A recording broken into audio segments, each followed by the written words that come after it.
Chapter 124. His Highness should be waking up soon. Let's go back. Yijioga estimated that 10 minutes had passed. Let's go. Just as Bai Songling led Yijioga out of the hall, they saw Dongfeng Ke and Uncle He walking towards them. You can really walk. Bai Songling exclaimed in surprise. Although she had heard Yijioga speak of it, she was still very shocked when she saw it for herself. Dongfeng Ke nodded slightly towards Bai Songling, but his eyes were fixed on Yijioga. His deep eyes carried undisguised gratitude. If the Empress knew that Your Highness had benefited from a disaster and recovered, she would definitely go crazy with anger. Yijioga laughed. That's right, noble consort, she has also recovered. This is truly a double blessing. Bai Songling nodded repeatedly. Dongfeng Ke had originally wanted to bide his time and hide his injuries, but after hearing Yijioga's words he immediately nodded. I will tell Imperial Father this good news. He had endured for so long, it was time to retaliate. Then I must quickly refine 2 more poison testing pills for you and noble consort Shi. Although the poison in Dongfeng Ke's body had been cleared, eating another one could still suppress the spread of the Ice Spider King's poison. Right, hurry up. This matter cannot be delayed. Bai Songling nodded repeatedly. What poison testing pill? Dongfeng Ke asked suspiciously. Yijioga and Bai Songling glanced at each other, both deciding to keep this matter a secret. As a result, Yijioga said, it's the kind of spiritual pill that I told noble consort Shi about last time that can help her detect poison. Alright, I still have things to do and will be leaving first. If you have anything else, come find me. Yijioga was afraid that Dongfeng Ke would pursue the matter further and quickly ran back to the courtyard to order 2 poisonous earth dragon parasites from Little Mute. Little Mute was extremely enthusiastic about this order and immediately had Yijioga bring him back to the previous manor to choose another batch of ordinary poisonous earth dragon parasites. The next morning he gave the 2 poisonous earth dragon parasites to Yijioga and obtained 2 spiritual beast pills. Yijioga stuffed the poisonous earth dragon parasites into the pills and had Bai Songling give them to Dongfeng Ke and noble consort Shi. In a single night, the news of Dongfeng Ke's recovery spread throughout Shangjing, and the imperial harem was no exception. Within the Fringy Palace, the main hall was brightly lit. However, the eunuchs and palace maids were not present. Only a black-clothed and masked man was kneeling in the center of the main hall. The Empress sat on the phoenix throne with a frosty expression on her face. She stared coldly at her secret guard and asked, how did that bastard Dongfeng Ke suddenly walk? I'm still investigating, but I haven't found out who cured him yet, the dark guard quickly replied. Then continue to investigate, the queen said calmly. Actually, she was not very concerned about Dongfeng Ke's situation. So what if he could walk? The Snow Spider King's poison was not that easy to cure. She was more concerned about another question. You said that the bitch imperial consort She has recovered her appearance, and the emperor is going to the imperial temple to take her back to the palace? Yes, the emperor has scheduled to go to the imperial temple to offer incense in person tomorrow and bring imperial consort Shi back. The secret guard nodded. That bitch can actually recover her appearance. A ferocious expression flashed across the Empress' usually dignified face. Even the fine lines at the corner of her eyes appeared. She didn't kill Imperial Consort Shi back then because she wanted to see how long the Emperor could pamper Imperial Consort Shi's disgusting rotten face. She didn't expect Imperial Consort Shi to be so decisive and leave the palace before her face rotted. From then on she avoided Xianwu Emperor. It had been 16 years. She thought that Imperial Consort Shi was hiding in the Imperial Temple to wait for death. She didn't expect that she would come back one day. Your Highness, what should we do now? The secret guard asked carefully. The Emperor's matter was very well hidden. They didn't get the news in advance. It was too late to ruin it now. If she wants to return to the palace, then let her. I want to see how long she can be so arrogant. The Empress clenched her fists, her red nails digging deep into her flesh. She could defeat Imperial Consort Shi once, so she could defeat her a second time. Since that bitch wanted to come back to die, then she would fulfill her wish. But this time she definitely wouldn't let that bitch live. The secret guard didn't dare to reply and continued to quietly kneel in place, waiting for the Empress's next order. The Empress quickly regained her normal expression and asked the secret guard, "Is there still no news of Nurse Su?" The secret guard shook his head. The Empress frowned. Ever since Nurse Su went out of the palace to kill Yi Jioge, there was no news of her. On the contrary, Yi Jioge recovered his appearance in the demon beast forest, returned home in style and even hooked up with the Gong family. The Empress suspected that the Gong family had secretly helped Yi Jioge get rid of Nurse Su, so she didn't dare to act rashly. When did Zhou Xian say he will enter the capital? The Empress asked again. Zhou Xian was Nurse Su's Xianxia. This revenge could only be taken by him to the Gong family. Anyway, she didn't want to intervene. Su Darren said he hasn't played enough yet. He still wants to wait a few more days. The secret guard hesitated for a moment before continuing. This subordinate saw Su Darren in Hepu County. He killed several more women. This subordinate burned the station to stop the letter sent to the Ministry of Justice. These brainless lunatics. The Empress hated those evil cultivators the most. They didn't know how to wipe their mouth after eating. Although the people they killed were all lowly people like ants, it would still be difficult to clean up the mess if the news spread. Nevertheless, no matter how angry she was, she still had to clean up the mess. Bring 2 more people to Hepu County and tell him about Nurse Su's death. Tell him to go to the capital immediately. The Empress ordered coldly. Yes. The secret guard nodded and immediately rushed to Hepu County after leaving the palace. It was late at night in Hepu County. In an uninhabited remote house, the trees in the yard were withered and emitting a moldy smell. Yu stood in the shadow against the wall. He tried his best to relax his body and let his spiritual power flow smoothly. During this period, he and Wan Xiang had been tracking down the evil cultivator and finally found where he stayed. Today they were going to set a trap to catch him.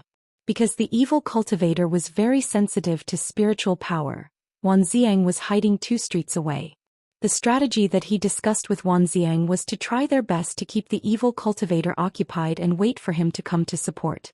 Although the evil cultivator was slightly stronger than Nurse Su, ever since Yi Yu cultivated the technique given by Yi Jioge, his hiding ability had greatly improved.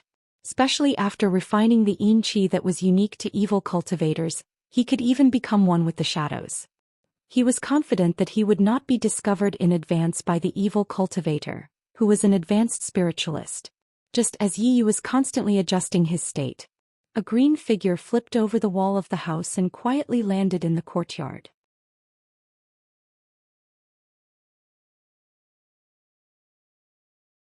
Chapter 125. Yi Yu squinted his eyes and saw a man in a cyan robe. He had a pale face and no beard. He looked like a scholar and he walked into the room with a black cloth bag. Without lighting up the lamp, the man poured the contents of the bag onto the bed. It was a 12-year-old girl. The little girl was chubby and her skin was fair and tender. She was wearing a pink jacket with a small golden lock on it. It was obvious that she was from a rich family. Humph, you stupid mortals. Do you think you can stop me from cultivating by posting the imperial list? That's ridiculous. The man sneered.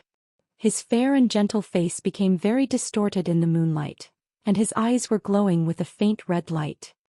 He roughly tore the little girl's clothes apart and lowered his head to bite her neck. At this time, a cold light full of killing intent suddenly attacked him from behind. The man was shocked and instinctively mobilized his spiritual power to protect himself. Unfortunately, it was too late. The fierce attack pierced through his back before his protective spiritual light appeared and blood splashed out. The man suddenly turned around and waved his palm at the attacker, but he found that there was nothing behind him. A shadow assassin. The man's face darkened and his eyes were covered with a layer of red light. He searched the room carefully but found nothing. It was impossible. His ghost eyes were very sensitive to spiritual power. How could he not find this shadow assassin? He immediately turned around and grabbed the little girl. He sneered and said, "Get out of here or I'll kill this little girl." There was still no movement in the empty room. The man reached out his hand and grabbed the little girl's slender neck. His eyes were fixed on the corner of the room, so he didn't notice that the shadow of the little girl was changing. Yi Yu hid in the shadow of the little girl and secretly controlled the little girl's body. When the man was not paying attention, he once again used the skill he had learned after advancing to the next level to attack the man's chest. Puppet kill. The man focused all his attention on the outside, and he didn't expect that the hostage could attack him. When his chest was pierced by the strange shadow again, the man was shocked. He was seriously injured twice in a row and he was scared out of his wits. The scariest thing was that he still hadn't discovered where the enemy was. In his panic he did not dare to stay any longer. He threw the little girl aside and ran away. Yu staggered out of the shadows. His face was as white as a ghost. The two attacks just now had exhausted all of his spiritual power. He stretched out his hand to catch the little girl who collapsed to the ground. Fortunately, the little girl did not suffer any serious injuries. Yu placed her in a corner and took out one of the spirit recovery pills that Yi Jioga had given him. Dense spirit energy filled his dantian. Yiyu's eyes lit up. He immediately got up and followed the aura left behind by the green-robed evil cultivator. Although Wanxiang had told him not to act on his own, it would be difficult to find the green-robed evil cultivator in the future if he didn't chase after him now. By the time Wanxiang arrived at the house, there was only the unconscious little girl in the house. That damned Yiyu, how dare he act on his own? Wanxiang's face darkened with anger. Previously he had already made an agreement with Yiyu that if they could not make the evil cultivator stay, they would wait for him to come over and think of a solution together. In the end he actually chased after the evil cultivator himself. Yiyu's real level was only that of an intermediate spiritualist.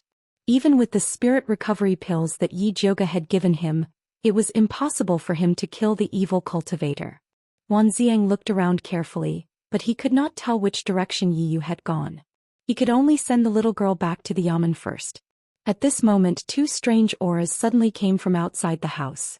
Wanxiang jumped onto the beam with the little girl and hid himself. He saw two men in black climbing over the wall of the courtyard and respectfully reporting to the house. Sir Su, wet nurse Su is missing. The Empress invites you to the capital as soon as possible to discuss an important matter. Sir Su. So the evil cultivator's surname is Su. He is indeed with the Empress. Wanxiang squinted his eyes. After putting the little girl on the beam, he mobilized his spiritual power and was ready to attack. The two men in black were wondering why Sir Su did not respond. When they were about to enter the house to check on the situation, they saw two red lights flying out of the house and hit their acupuncture points. Wanxiang jumped out of the house, only to find that the two men in black saw that the situation was not good, and had already killed themselves with the poison in their teeth. The Empress is indeed ruthless. Wanxiang carefully examined the two men in black. Although he didn't find any clues on them, but from what they said just now he could infer that the evil cultivator surnamed Su must have gone to Shangjing. After Wanxiang hurriedly sent the little girl to the yamen, he immediately rushed to the capital to find Yi Jioga. At this moment, Yi Jioga was in the Violet Forest Park concocting a bone-nourishing pill for Yi Rui. During this period of time, the little lass's body was growing and she often felt that her bones were aching. Yi Jioga planned to refine some bone-nourishing pills for her. He didn't expect to receive an urgent message from Wanxiang right after he finished refining the elixir, saying that Yiyu had disappeared. Yi Jioga didn't even have time to change his clothes and hurriedly went to the Yu Wu tea house. He saw Wanxiang sitting on a chair. He was travel-worn, his face was full of fatigue and there were dark circles under his eyes. It seemed that he had just rushed over from Hepu County. Bai Songling, who was sitting next to him, also looked solemn. Why is Yiyu missing? Yi Jioga sat down and asked. After we found the evil cultivator's place, we agreed to deal with him together. I didn't expect that Yiyu would chase after him without permission. Wanxiang frowned. Could he have been taken away by the evil cultivator? Yi Jioga was most worried about this. No, there was only the evil cultivator's blood in the house, not Yiyu's. Yiyu must have used the secret skill on the evil cultivator twice, then ate the spirit recovery pill and forced himself to chase after him. Wanxiang recounted the scene, including the two men of sacrifice sent by the Empress. Why is the Empress in such a hurry to find this evil cultivator surnamed Su? Yi Jioga thought of another question when he heard that Yiyu was fine. What else can he do besides harm people? No, logically speaking, Yiyu should have exhausted his spiritual power after using the secret skill twice. How can he still have the strength to chase after that evil cultivator Su? Bai Songling asked doubtfully. A normal spirit recovery pill could only restore 30% of spiritual power at most. Could it be that the spirit recovery pill that Yiyu ate was especially powerful? Although the spirit recovery pill made by Miss Yi is only a level 2 elixir, Its efficacy is comparable to a high level 3 elixir. Wan Ziang nodded. However, no matter how powerful the spirit recovery pill was, it could only quickly restore spiritual power. Could not do anything about the essence, qi and spirit. That was why he was so worried about Yi Yu.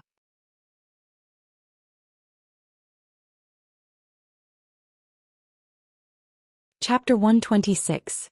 How many recovery pills do you have left? Bai Songling asked Wan Ziang. He remembered that Yi Jioga had given him 2 bottles of this pill, but Wan Ziang had taken it all for himself. Is this the time to talk about this? Wan Ziang glared at Bai Songling. Yi Yu's life and death were unknown, but this money grubber only remembered to ask about the spirit recovery pill. What did this make Yi Jioga think? Bai Songling smiled awkwardly and said, I'm just worried that Yi Yu's spirit recovery pill isn't strong enough, so I asked you to take one to study. You don't have to worry about that. There's absolutely no problem with the pills I've refined.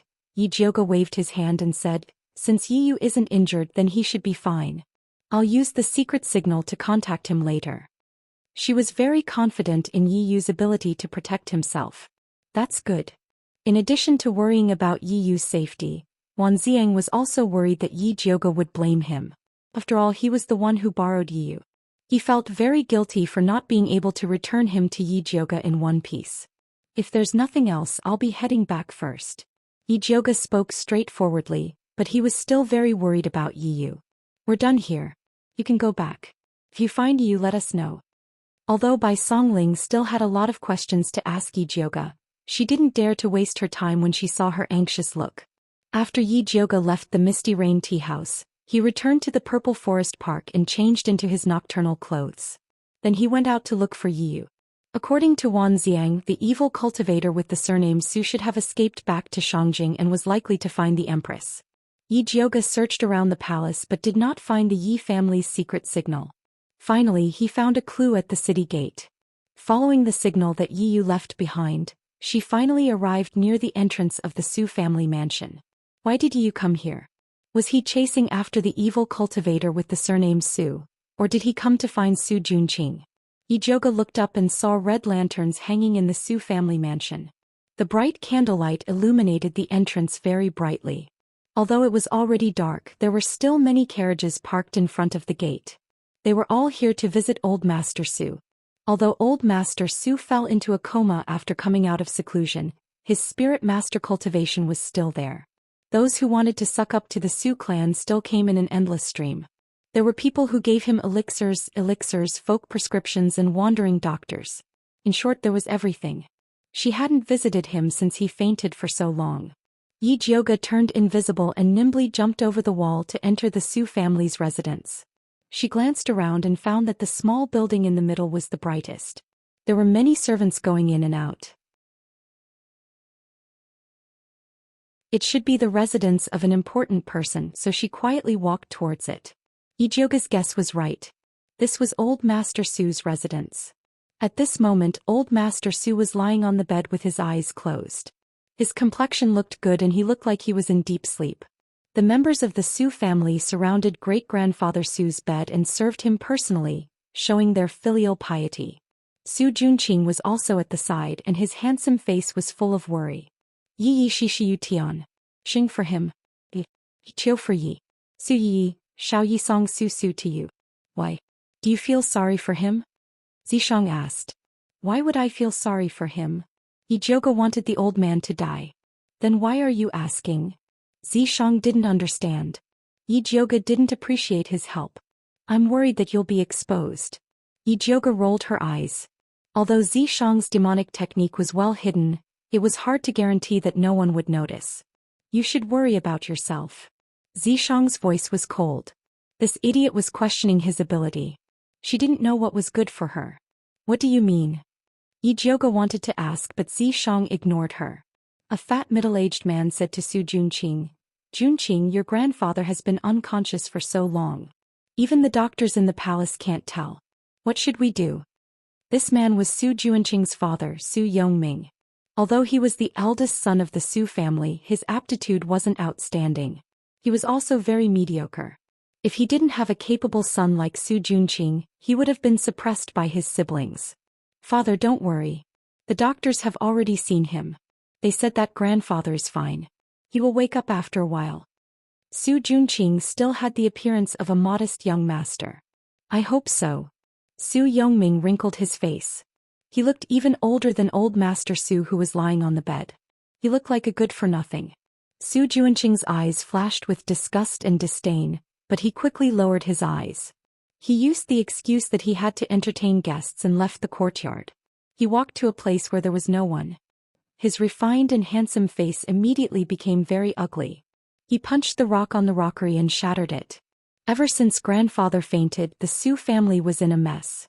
That useless father only knew how to sigh. Don't look at the Su family's beautiful appearance.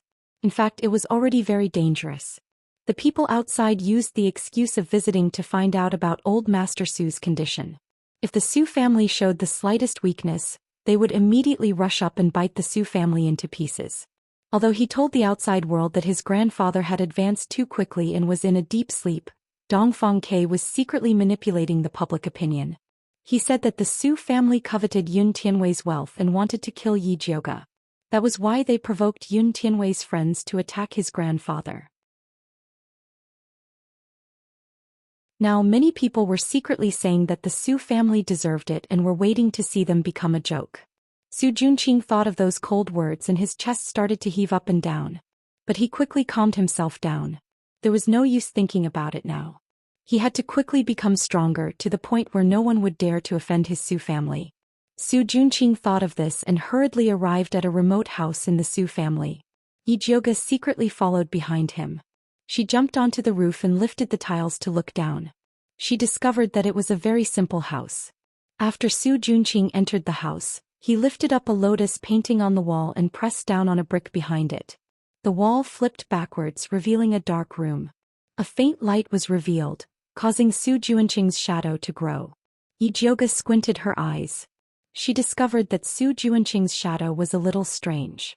She immediately opened her spiritual eye to take a look and almost cursed out loud. Yi Yu, that extremely daring fellow, was actually hiding in Su Junqing's shadow. He was simply playing with fire. Su Junqing did not expect that there would be someone hiding in his shadow. As long as he looked carefully, he would immediately discover it.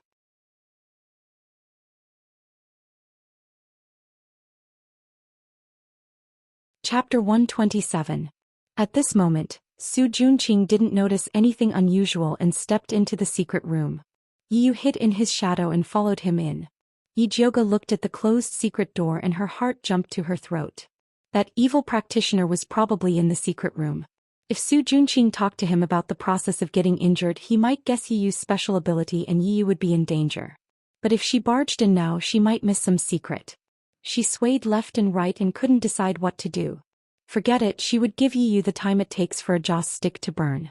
That was also the longest time Yi Yu could stay invisible. If Yi Yu didn't come out by then, she would think of a way to barge in and save him. But it wasn't wise to fight Su Junqing head-on now. She had to use some tricks. Yi Jiuge sneaked into old Master Su's courtyard to make some arrangements before returning to that room. The 30 minutes was getting closer and closer. Yi Jiuge was considering whether to go in and save him now when the door of the secret room opened. Su Junqing walked out with a faint smell of blood. Yi Yu was still in his shadow, but it didn't look good. Yi Jiuge could feel that Yi Yu's invisibility ability was about to disappear and he was in danger of being discovered at any time. Su Junqing seemed to have noticed something and his footsteps started to slow down. Although there was no expression on his face, his eyes showed that he was in a state of alertness. At this moment, there was a sudden commotion in the Su family. Fire, fire. Following that, a pillar of fire shot into the sky from old Master Su's residence. It looked especially terrifying. Su Junqing's expression changed and immediately rushed towards old Master Su's residence, fearing that the last life-saving charm of the Su family would be harmed. Yi Yu took the opportunity to escape from his shadow. Let's go. Yi Jiuge jumped down from the house and rushed out of the Su family as fast as she could while holding Yi Yu's hand. Su Junqing rushed to old Master Su's courtyard. He found that the flame was just a bluff. It was just a corner ignited by kerosene and had been extinguished by the servants. He secretly cursed and immediately returned to that remote house. He carefully checked the inside and outside of the house but didn't find anything unusual. He pondered for a moment, then took out a small porcelain bottle, opened it and blew on the ground. A layer of red powder fell to the ground, revealing 2 footprints, one big and one small. It was obvious that a man and a woman had stopped here just now. Su Juanqing's expression was solemn as he sprinkled the red powder on the floor of the darkroom. This time there were 2 footprints of slightly different sizes. One after the other, it was simply a matter of time. One of them was his. The other, doubtless, lurked in his shadow. Shadow assassin. Su Juanqing narrowed his eyes and muttered to himself, I didn't expect that kid Yiyu to advance so quickly. I've underestimated him. However, this kid actually dared to come looking for trouble with me. He's courting death. Yiyu had already seen the scene in the secret room, so he had to kill him to silence him. Also, the woman who took him away must be his accomplice. He had to find her too. After Yi Jioga brought Yiyu away from the Su family, he originally wanted to bring him back to Purple Forest Park, but Yiyu refused. Eldest miss, it's not convenient to go to your place. Let's go to my place. Yiyu bought a small courtyard on the North Street and only he lived there. It was indeed more convenient than the Yi residence. Yi Jioga and Yiyu returned to his courtyard. You're going to die. You actually dared to sneak into the Su family. What if Su Juanqing found out? Yi Jioga fiercely scolded. Su Juanqing had an intimate relationship with sister Yiyu before, so he might have already learned about the Yi family's cultivation technique from her. As long as he thought about it carefully, it would not be difficult to discover the secret of Yiyu advancing into a shadow assassin. I'll be careful next time, Yiyu weakly said. His face was pale and his eyes were black as if he had been beaten. His body was on the verge of collapse, and it was obvious that his spirit had been overdrawn. Seeing him like this, Yi Jioga could not bear to continue scolding him. He took out a bottle of Peiyuan Dan and stuffed it into Yiyu's hands. Quickly eat it. After Yiyu swallowed the Dan, he immediately felt his whole body relax, and the exhaustion he felt began to subside. He silently put the jade bottle into his clothes. The eldest Mrs. Pills were all good and he must cherish them. Seeing that Yiyu had recovered, Yi Jioga asked, What did you see when you followed Su Juanqing into the secret room? Yiyu's face was solemn and he slowly said, I saw the corpse of that evil cultivator called Su Xian. Corpse? What do you mean? That evil cultivator was killed by you? Yi Jioga raised his eyebrows and asked. Didn't they say that the evil cultivator was an advanced spiritualist? Even if Yiyu's sneak attack was successful, he would not have killed him. I didn't kill him, it was Su Juanqing. Yiyu said word by word. Su Juanqing? Yi Jioga was shocked and he asked, Why did he kill that Su Xian? Weren't they together? They were indeed together. That Su Xian was Su Juanqing's senior brother. But when Su Juanqing saw that his senior brother was injured, he did not want to save him. Instead he killed him to cultivate. Yiyu recalled how Su Juanqing sucked his blood just now and his stomach began to churn. Who would have thought that such a handsome man would turn out to be a cruel, heartless and insane pervert? Su Juanqing killed his fellow disciple. Isn't he afraid that other disciples will find out? Yi Jioga felt that it was a little unbelievable. No matter how evil a cultivator was, he would not kill his fellow disciple like that. From the looks of it, Su Juanqing is planning to push this crime onto someone else. Needless to say, this someone was naturally Wanxiang. Su Juanqing's wishful thinking is very good. Not only can he increase his cultivation, but he can also get rid of Wanxiang, the thorn in his side. Yi Jioga had a deeper understanding of Su Juanqing's shamelessness. We must not let Su Juanqing succeed. Yiyu gritted his teeth. Unfortunately, that Su Xian is already dead and there is no evidence now. This is really difficult. Yi Jioga shook his head. If Su Xian's fellow disciples were here, they would definitely believe Su Juanqing's words. Yiyu was silent. He suddenly felt that him and Wanxiang ambushing Su Xian was simply a joke. They did not get anything out of him and instead they gave Su Juanqing a big meal. Don't think too much, this is not your fault. Who knew that Su Juanqing would be so abnormal? Yi Jioga saw that Yiyu was depressed, so he comforted him. No matter what, Su Xian is dead and there is one less evil person. Yiyu nodded his head. He could only comfort himself like this. Compared to Su Juanqing, who did things in secret, Su Xian, who had no taboo, was more lethal and indeed could not be left alive.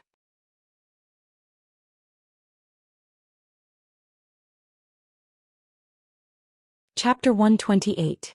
Brother Wan is very angry that you left the group and went after him on your own. Find a time to apologize to him and don't act on your own again. Yi Jioge didn't want to leave a knot between them because of this. I'll go find Wan Xiang later. Yi Yu also knew that it was wrong of him to act on his own. Putting himself in Wan Xiang's shoes, if Wan Xiang went after him without saying a word, he would be worried too. Also, stay away from Su Junqing during this period of time. You can't get close to him, understand? Yi Jioge warned him seriously. After Su Junqing killed his senior brother, his cultivation would definitely increase greatly. It would be dangerous for Yi Yu to follow him. Yi Yu lowered his long eyelashes and didn't say anything. The clue to find his sister was still on that pervert Su Junqing. It was impossible for him to stay away from Su Junqing. Seeing Yi Yu like this, Yi Jioge didn't ask anymore. Instead, she brought up another matter. Right, where is your Yi clan's treasure map? Although she had made a deal with Yi Yu to get the treasure map after helping him eliminate the Su clan. But judging from the current situation, the Su clan, the Empress, and the evil cultivators behind them were all here for the treasure map. It wouldn't be suitable for Yi Yu to keep it.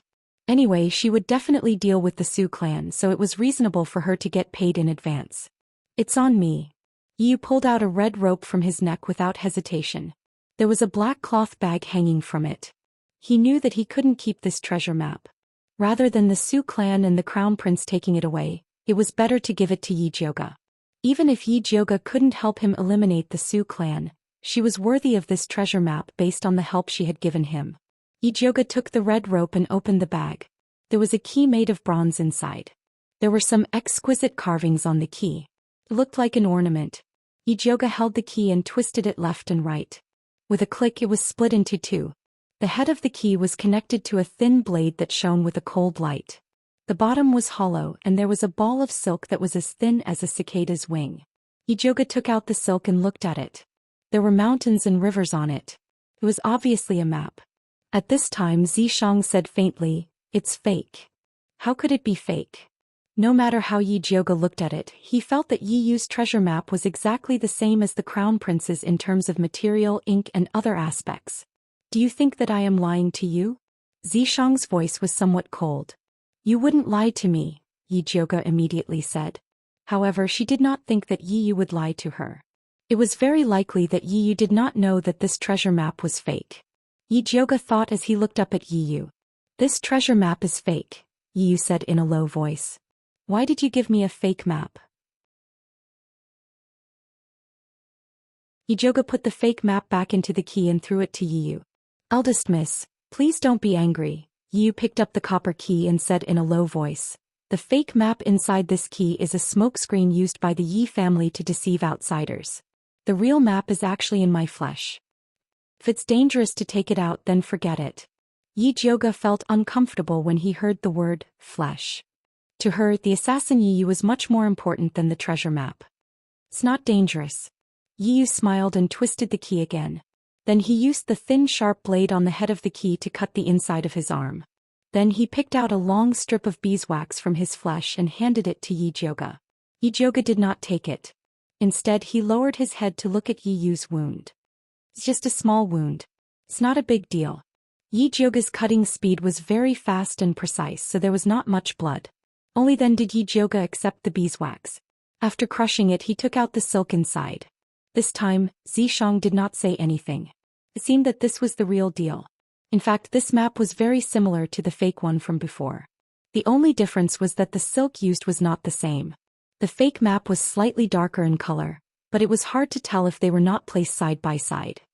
Actually, our Yi family has a total of 2 copies of the treasure map. One is with me and the other is with my sister. Only by using the cold copper plate on this key can we pick out the beeswax. Using any other method will cause the beeswax to dissolve and destroy the treasure map, Yi Yu said. This was what his father told him on the night of the family's extermination. Before this, the two of them did not know that the family's treasure map was hidden in their flesh. If Su Junqing knew that the treasure map he yearned for was with Yi Yunji, I wonder if he would regret sending her away. Yi Jioge could not help but reveal a sarcastic smile. I believe that my sister will want to tell him personally. A dark light flashed in Yi Yu's eyes. Don't worry, your sister will definitely have the chance. Yi Jioga patted Yi Yu's shoulder and put away the map. Yi Yu nodded. He put the fake map back into the bronze key and prepared to hang it around his neck. At this time Yi Jioga suddenly reached out and took the fake map. He said, "Wait a minute, I have a good idea." "What good idea?" Yu asked.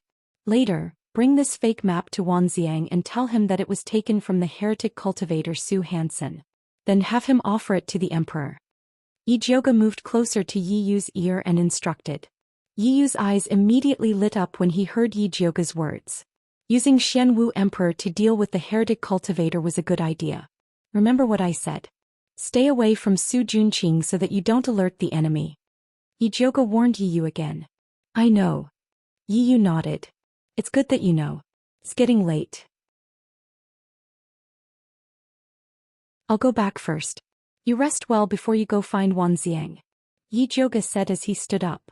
"Eldest miss, be careful on the road." Yi Yu wanted to send Yi Jioga back but was refused. "I have hands and feet. I don't need you to send me back. You just need to rest well." After that he left at an extremely fast speed. Yi Yu returned to his room but did not sleep immediately. Instead he sat at the table and pondered. The dim yellow light shone on his smooth and beautiful face. The red mole between his eyebrows shone even more brightly. In fact, he had heard some things about Su Junqing and Su Hansen in the secret room. They both came from a heretic sect called the Bloodthirsty sect. The heretic sect was located in a mountain 3,000 miles to the west. Su Junqing had offered his sister to the sect as a tribute. Yi Yu looked up at the dark sky palace and made up his mind. After helping Yi Jioga settle the matters here, he would go there to find clues about his sister. At this time in the Blood Cloud Peak 3,000 miles away from Shangjing, there was a gloomy cave filled with small black lamps. There was no oil in the small lamps. Dark red candlelight floated on the lamps. At this time a small lamp suddenly went out. The name under the lamp was Su Hansen.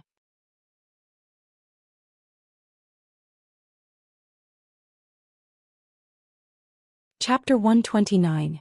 Motherf *Ker even old Su died. A short man's expression changed when he saw Su Hansen's extinguished soul lamp. He immediately carried the soul lamp through one dark tunnel after another until he arrived at the door of a large cave. There were 2 guards at the door. When they saw him rush over, they smiled and said, "Skinny monkey, why are you in such a rush?" "Not good, old Su's soul lamp extinguished," Skinny monkey said anxiously. The 2 guards glanced at each other, their expressions somewhat solemn. One of the guards said to Skinny monkey, "Wait here, I'll go in and report to the ancestor." The Skinny monkey obediently waited where he was. A moment later the guard came out and let Skinny monkey in. Skinny monkey tidied up his clothes and walked into the ancestor's cave with the soul lamp. The cave was extremely luxurious. There was a red carpet on the floor and it was filled with good wine and delicacies. Night pearls hung from the ceiling. There was a large, soft couch at the top, and a beautiful woman wearing a red veil was lying on it. A skinny old man was lying on top of her, burying his head in the woman's neck and greedily sucking her blood. Skinny monkey smelled the blood with spirit energy and couldn't help but gulp. He raised his head and peeked at the veiled woman. Her skin was as white as jade and her facial features were exquisite. Her long eyelashes were like little fans, and there was a red beauty mark between her eyebrows. After the black-clothed old man sucked enough blood, he got up from the woman and looked at Skinny monkey. His face was skinny like a dried corpse and his eyes were sunken in. There was an indescribable ruthlessness to him, and his body gave off a thick smell of blood.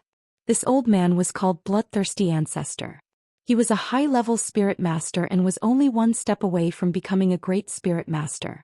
He was the most terrifying existence in this mountain. He used the bewitching art and blood spirit art to create Bloodthirsty sect. He took in many disciples and taught them evil techniques. He had them go find women with spirit roots to be his blood slaves. The veiled woman pulled up her clothes and obediently knelt by the old man's feet. Her head was still on his thigh and she looked like a cute Persian cat. The old man stroked the woman's soft hair in satisfaction. He looked up at the skinny monkey and asked, "What's the matter?" "Old ancestor, Su Hansen's soul lamp has been extinguished." Skinny monkey stepped forward and respectfully placed the soul lamp on the table in front of the old ancestor. Forefather Bloodthirsty picked up the soul lamp and glanced at it. His wizened face beamed a sinister smile as he said coldly, Shangjing is really a place with crouching tigers and hidden dragons. 2 of my disciples died. Bloodthirsty's forefather put down the soul lamp and asked, what did Su Junqing say?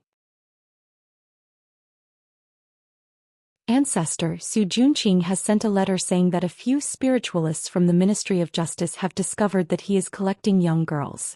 They have been pestering him and saying that Yun Tianwei's granddaughter Yi Jioga is always opposing him. Thus he wants to ask Ancestor to send a few disciples with high cultivation to support him. The thin monkey-like person respectfully said. If he can't even deal with a few spiritualists, Su Junqing is really trash. Bloodthirsty's forefather sneered.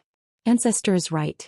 However, Su Junqing is cultivating alone and can't receive guidance from Ancestor, so his cultivation is naturally lacking. Ancestor, please forgive him this time for the sake of his filial piety. After all, his status in the Su family is quite beneficial to our bloodthirsty sect. The thin monkey-like person flattered. Although the spiritual ladies that Su Junqing sent back were all enjoyed by the forefather, the taste of the other girls was not bad. Speaking of Su Junqing's filial piety, Bloodthirsty's forefather couldn't help but look down at the veiled beauty with a satisfied expression. He then ordered, all right, call Lu Yunfei over. Ancestor, you want to send senior sister Lu Yunfei out? The thin monkey-like person was shocked. Although that woman's cultivation was the same as his, an advanced spiritualist, she was not someone to be trifled with. Most of the people in Bloodthirsty sect were men, so they usually used women's blood to cultivate.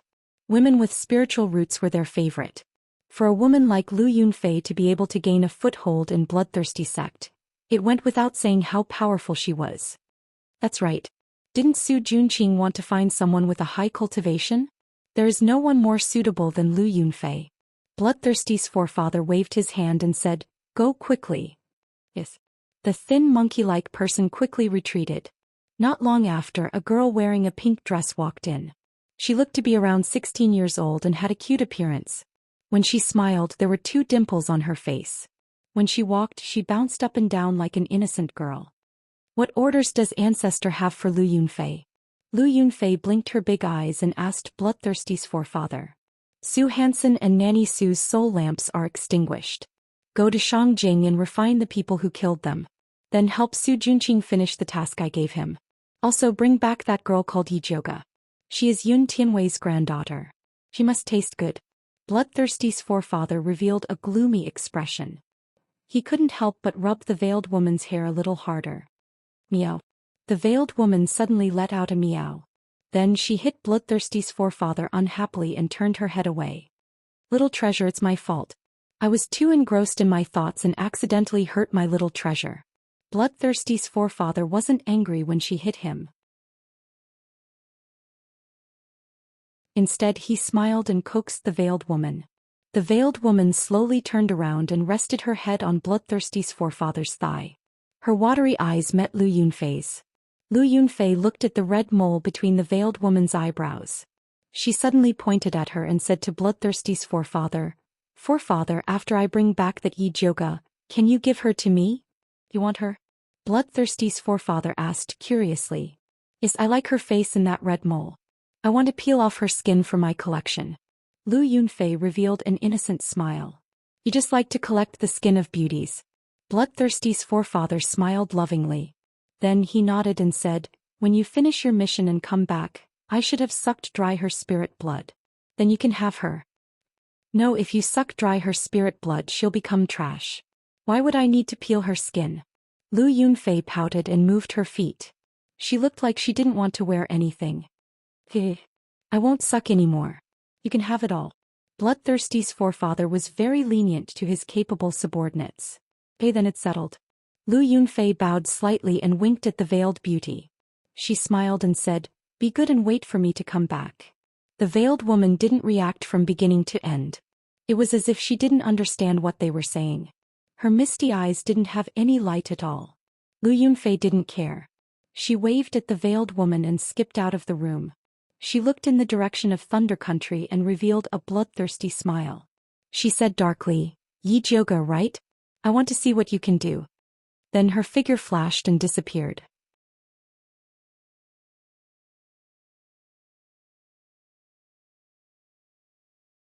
Chapter 130. Yijioga didn't know that a perverted woman was thinking about him. By the time she returned to Purple Forest Park, it was already dawn. She slept until noon. When Mother Qing came in to serve, she couldn't help but mutter, "Miss, why do you have to go out at night to do something?" "Of course it's something important. Don't ask." Yijioga doesn't want to bring outside matters into Purple Forest Garden.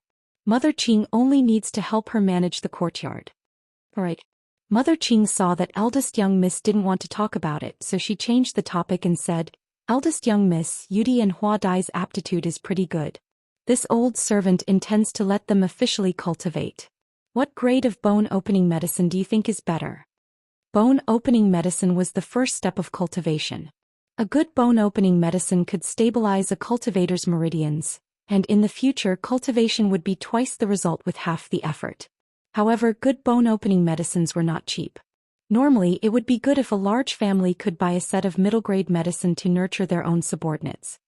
There's no need to buy them. I'll concoct the bone-opening medicine for them. Yijioga had a pretty good impression of these two maidservants. Although she doesn't have a spiritual root, she can still be a good helper to Mother Qing if she cultivates well. After all, Mama Qing was old and Yijioga wanted her to enjoy her old age in peace. "Then this old servant will thank you on behalf of the two young maidservants," Mother Qing said with a smile. In her heart, eldest young miss was an even better alchemist than master. To be able to have the eldest miss personally concoct the bone-opening medicine, it was truly a great fortune. "Call Hua Dai and Yu Dai in. I'll check their bones first." Yijioga had to examine them properly before he could concoct the bone-opening medicine. "Yes, this old servant will go and call them in." Mother Qing happily went out and called Hua Dai and Yu Dai in. When the two maidservants found out that the eldest young miss was going to personally concoct the bone-opening medicine for them, their faces were filled with unconcealable excitement. Yijioga helped them to check and he knew what was going on. In fact, the materials needed for the bone-opening medicine were very simple. They were all medicinal herbs used to temper the muscles and bones. The difference was in the dosage and the combination of certain medicinal herbs. For example, Hua Dai had a small frame but a lot of muscles. The amount of atractylodes macrocephala needed was relatively small, and some peony skin was also needed to increase bone density. The jade butterfly was the exact opposite of the flower butterfly. It had a large frame and less muscles. He needed to increase the dosage of atractylodes macrocephala and add some green bamboo leaves to strengthen his muscles. At this moment, Yijioga still didn't know that the bone-opening medicine he made for Yu Dai and Hua Dai almost killed them. With an idea in her mind, she quickly wrote 2 prescriptions for Mother Qing and asked her to pick up the medicine. Mother Qing happily put away the prescription. She planned to go get the medicine later and find a good day to open Hua Dai and Yu Dai's bones. Yijioga was still thinking about what he had discussed with Yiyu last night, so he quietly went to Yiyu's courtyard. However, he found that Yiyu was not there. Instead, Wan Xiang and Bai Songling were there. "Are you here for Yiyu, young mistress?" Bai Songling asked. "Yeah, where did he go?" Yijioga asked curiously. "I don't know. We're waiting for him too." Bai Songling rolled his eyes and asked Yijioga with a smile, "Did you know that Yiyu brought a treasure map to us last night?" "I know, I was the one who asked him to take it." Yijioga also smiled and said, "A treasure is a crime. Yiyu and I are not people who do great things. It's best to give this treasure map to the emperor." Bai Songling didn't believe Yijioga's nonsense. If she was not a person who did great things, who else could do great things? Wan Xiang said seriously, "I have already handed the treasure map that I seized from the evil cultivator Su Hansen to the emperor. The emperor should be very excited." Yijioga said clearly. The crown prince kept the treasure map in the dragon and phoenix jade pendant. It meant that he and the empress had been hiding this matter from the emperor. Now that she exposed the matter, she believed that the crown prince and the empress must be very nervous. Yes, the emperor has ordered the Ministry of Justice to thoroughly investigate the case of the evil cultivator harming people. There will be a big reward for catching the evil cultivator. Previously, the people of the Ministry of Justice didn't support Wan Xiang to investigate the evil cultivator. They felt that it was a waste of energy. Now that the emperor had issued an imperial edict, the people of the Ministry of Justice were eager to make a contribution in front of the emperor. With a big reward, Su Junqing will definitely not dare to be arrogant this time. Yi Jiuge was happy when she thought that Su Junqing was going to be in trouble. Now that Emperor Xian had personally given the order, as long as they found evidence that Su Junqing cultivated evil arts, they would destroy his reputation. Leave Su Junqing's matter to us. The Alchemy Conference is going to be held in the Medicine Refinery Valley. What do you plan to do? Bai Songling asked. Nothing.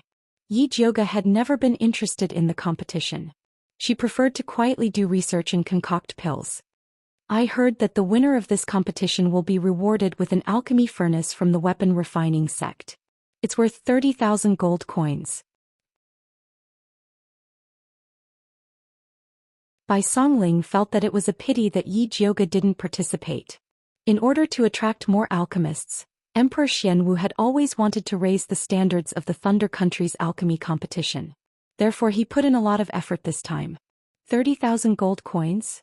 Yi Jiuge's eyes lit up and said without hesitation. Okay, I will participate. Although she hated competitions, she didn't hate receiving awards. Other than the Thunder Country's alchemists, there will be many alchemists from other places participating in the competition. When the time comes, the trade fair will be very lively. You might be able to exchange for something good. Bai Songling revealed another piece of information. He and Dongfang Ke were very concerned about this alchemy competition. They hoped to find out more about the fire dragon grass from the alchemists who came from all over the world. After all, they needed the fire dragon grass to completely eradicate the poison in Dongfang Ke's body. Okay, let's go take a look. Yi Jiuge was very interested in the trade fair. She could sell the blue jade seaweed that she had collected at the bottom of the lake. Oh right, your father, Grandmaster Yi, is one of the judges for this alchemy competition. He has a spot that can be guaranteed to the last round. Do you want to ask him? Although Bai Songling was very confident in Yi Jiuge's alchemy skills, it would save a lot of effort if he could be guaranteed a spot in the last round. There's nothing to ask. He will definitely give the spot to Yi Xianxian. This was a definite thing. Yi Jiuge didn't care about that spot. As long as Yi Yuxuan didn't bother her, she would be happy. Do you want to ask the Prince of Dongling to help you get a spot? Bai Songling asked. Although it was difficult to get a spot in the alchemy competition, it wasn't impossible as long as one worked hard. There's no need to go through so much trouble. I'll just kill my way in. Yi Jiuge waved her hand. If she couldn't even pass the first few rounds, how could she bring the 30,000 gold cauldron home?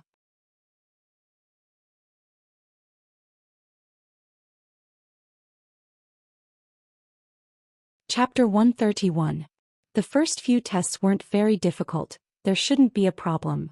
Bai Songling told him some news about the alchemy competition. Yi Jiuge remembered it very carefully. After talking about the alchemy competition, Bai Songling thought of something else. By the way, Imperial Consort, she wants to invite you to the palace in 3 days. Why does she have time to see me? Yi Jiuge raised his eyebrows and asked. Ever since Emperor Xianwu welcomed Imperial Consort Shi back with a 10-mile red carpet, he spoiled her to the core and even wanted to build a new palace for her. However, Imperial Consort Shi insisted on living in Jinxiu Palace, so Emperor Xianwu had the Ministry of Works work day and night to repair Jinxiu Palace. During this period, he arranged for Imperial Consort Shi to live in the side hall of his palace. This kind of love was unprecedented. Now people in Shangjing were talking about it. Her Highness misses you very much. If it wasn't for so many things before, she would have invited you to the palace long ago. Bai Songling said. When Imperial Consort Shi first entered the palace, it was indeed very messy, but now that Jinxiu Palace had been repaired, she had time to invite Yi Jiuge to the palace to talk about the old days. Thank you for your love. Is she living well in the palace? Yi Jiuge asked with concern. Although everyone said that Imperial Consort Shi was the most favored in the palace, it still depended on whether the Empress was up to no tricks. Very good. Since Her Highness returned, the Emperor hasn't stepped into the Empress Fengyi Palace. Bai Songling knew that Imperial Consort Shi could hold the Emperor firmly. Her Highness is in the limelight, but didn't the Empress say anything? Yi Jiuge asked strangely. This wasn't in line with that vicious woman's usual behavior. Why not? The second day after her return, the Empress poisoned her. Fortunately, she discovered it in time. Not only did the Empress's scheme fail, but she was also defeated by her. Bai Songling looked at Yi Jiuge gratefully. If she hadn't discovered the effect of the poisonous earth dragon, Imperial consort, she probably wouldn't have escaped the Empress's hands. Oh, how did she defeat the Empress? Yi Jiuge asked with interest. Ask her after you enter the palace. Bai Songling smiled mysteriously. She believed that the Empress would want to tell Yi Jiuge this good news personally. All right. Yi Jiuge knew that Bai Songling was tight-lipped. He would never ask about things that he didn't want to say. Wan Xiang quietly listened to their conversation. Suddenly his expression changed. He waved his hand toward the left corner and shot out a red spirit light. He shouted, "Who is it?" "I should be the one asking who you are," Yi Yu said in an annoyed tone as he revealed himself.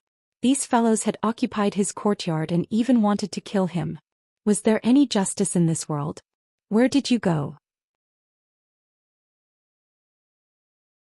Yi Jiuge saw that Yi Yu was still wearing night clothes and couldn't help but frown as he asked, "You couldn't have gone to find Su Junqing, right?" "I didn't go to the Su family. I just went to the Crown Prince's residence to see if he colluded with Su Junqing recently," Yu said. The Crown Prince rarely stayed in the Eastern Palace.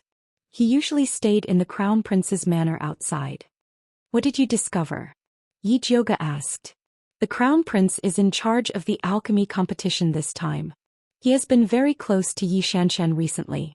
If you participate in the alchemy competition, you have to be careful of those two." When Yi Yu came in, he heard Yi Jiuge talking about the alchemy competition. "Even if I don't participate in the alchemy competition, I will still be careful of those two." If the Crown Prince dared to make a move, Yi Jiuge would definitely make him lose a mouthful of teeth. Yi Yu also knew Yi Jiuge's ability, so he didn't say anything more. He looked at Wan Xiang and Bai Songling. "Why did you come to find me?" "I originally wanted to ask you about the treasure map, but there's no need for that now." Yi Jiuge had already told Wan Xiang what he wanted to know. He was still worried about the Ministry of Justice, so he pulled Bai Songling to leave. Before leaving, Bai Songling repeatedly reminded Yi Jiuge not to forget to go to the palace to see Imperial Consort Shi. Yi Jiuge said that he would definitely go to the palace on time. After Wan Xiang and Bai Songling left, Yi Yu said to Yi Jiuge, "According to my investigation, the alchemy competition has always been held in Shangjing. This time it has been held in the Medicine Refining Valley. Furthermore, the Crown Prince volunteered to do it. I always feel that it's strange." "It is indeed a bit strange." Yi Jiuge frowned slightly. The Crown Prince had always thought highly of himself and had never personally arranged such things. "Keep an eye on the Crown Prince. If there are any abnormalities, report to me immediately." In any case, the danger of keeping an eye on the Crown Prince was much lower than that of keeping an eye on Su Junqing. "All right." Yi Yu nodded. After sending Yi Jiuge off, he snuck into the Crown Prince's residence. At this time, the Crown Prince was in the Fingyi Palace reporting to the Empress about the preparations for the alchemy competition. "Mother, everything in the Medicine Refining Valley has been prepared. We just need to wait for the alchemy competition to start," the Crown Prince respectfully replied. He had been busy with this matter during this period of time. He had only hurried back when he heard that Dongfeng Ke, that bastard, had actually recovered from his injuries. Those court officials who had once wanted to support Dongfeng Ke were beginning to stir. If it wasn't for his mother telling him that Dongfeng Ke had been poisoned by the Spider King's poison and that there was no cure, he really wouldn't have been able to sit still. The Empress was wearing a long robe embroidered with phoenix feathers and sat upright on the phoenix throne. Her usually dignified and virtuous face was completely gloomy, as if she hadn't heard the Crown Prince's words. The Crown Prince stealthily glanced at the Empress. After thinking for a moment, he cautiously asked, "Could it be that mother is angry on behalf of noble consort Shi?" Is that slut worth this consort's anger?" The Empress's thin eyebrows jumped, her killing intent overflowing. "Mother's right. He's just a slut. So what if she has temporarily obtained Imperial Father's favor? As long as mother uses a few methods, you will definitely be able to make her die without a burial." The Crown Prince tried to curry favor with the Empress. In these past years, there had been too many women who had mysteriously died in the palace. Even Dongfeng Ke had not been able to escape his mother's poison. Thus he was very confident in his mother. Unfortunately, no matter how he asked, his mother was unwilling to tell him just where she had gotten those mysterious poisons from. The Crown Prince felt that it was a bit of a pity. If he could also grasp the source of these poisons, Then it would be easy to take care of those people he didn't like in the future. Shut up. The Empress suddenly slammed the table, the anger on her face deepening. The Crown Prince's words had stabbed right into her sore spot. The poisons that had once been effective were now completely ineffective in front of noble consort Xi. She had even turned the tables on them. The Empress could only hope that Zhou Xian could bring her something new. She hadn't expected that idiot to be killed by the Ministry of Justice before even entering the capital. He had even exposed his identity as an evil cultivator, and even the treasure map was known to the Emperor. Mother, please calm your anger. I was wrong.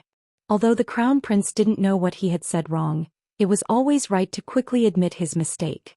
The Empress's chest heaved slightly, but she quickly restrained her anger.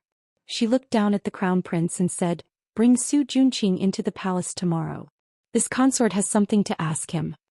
She could only rely on Su Junqing to contact the bloodthirsty sect.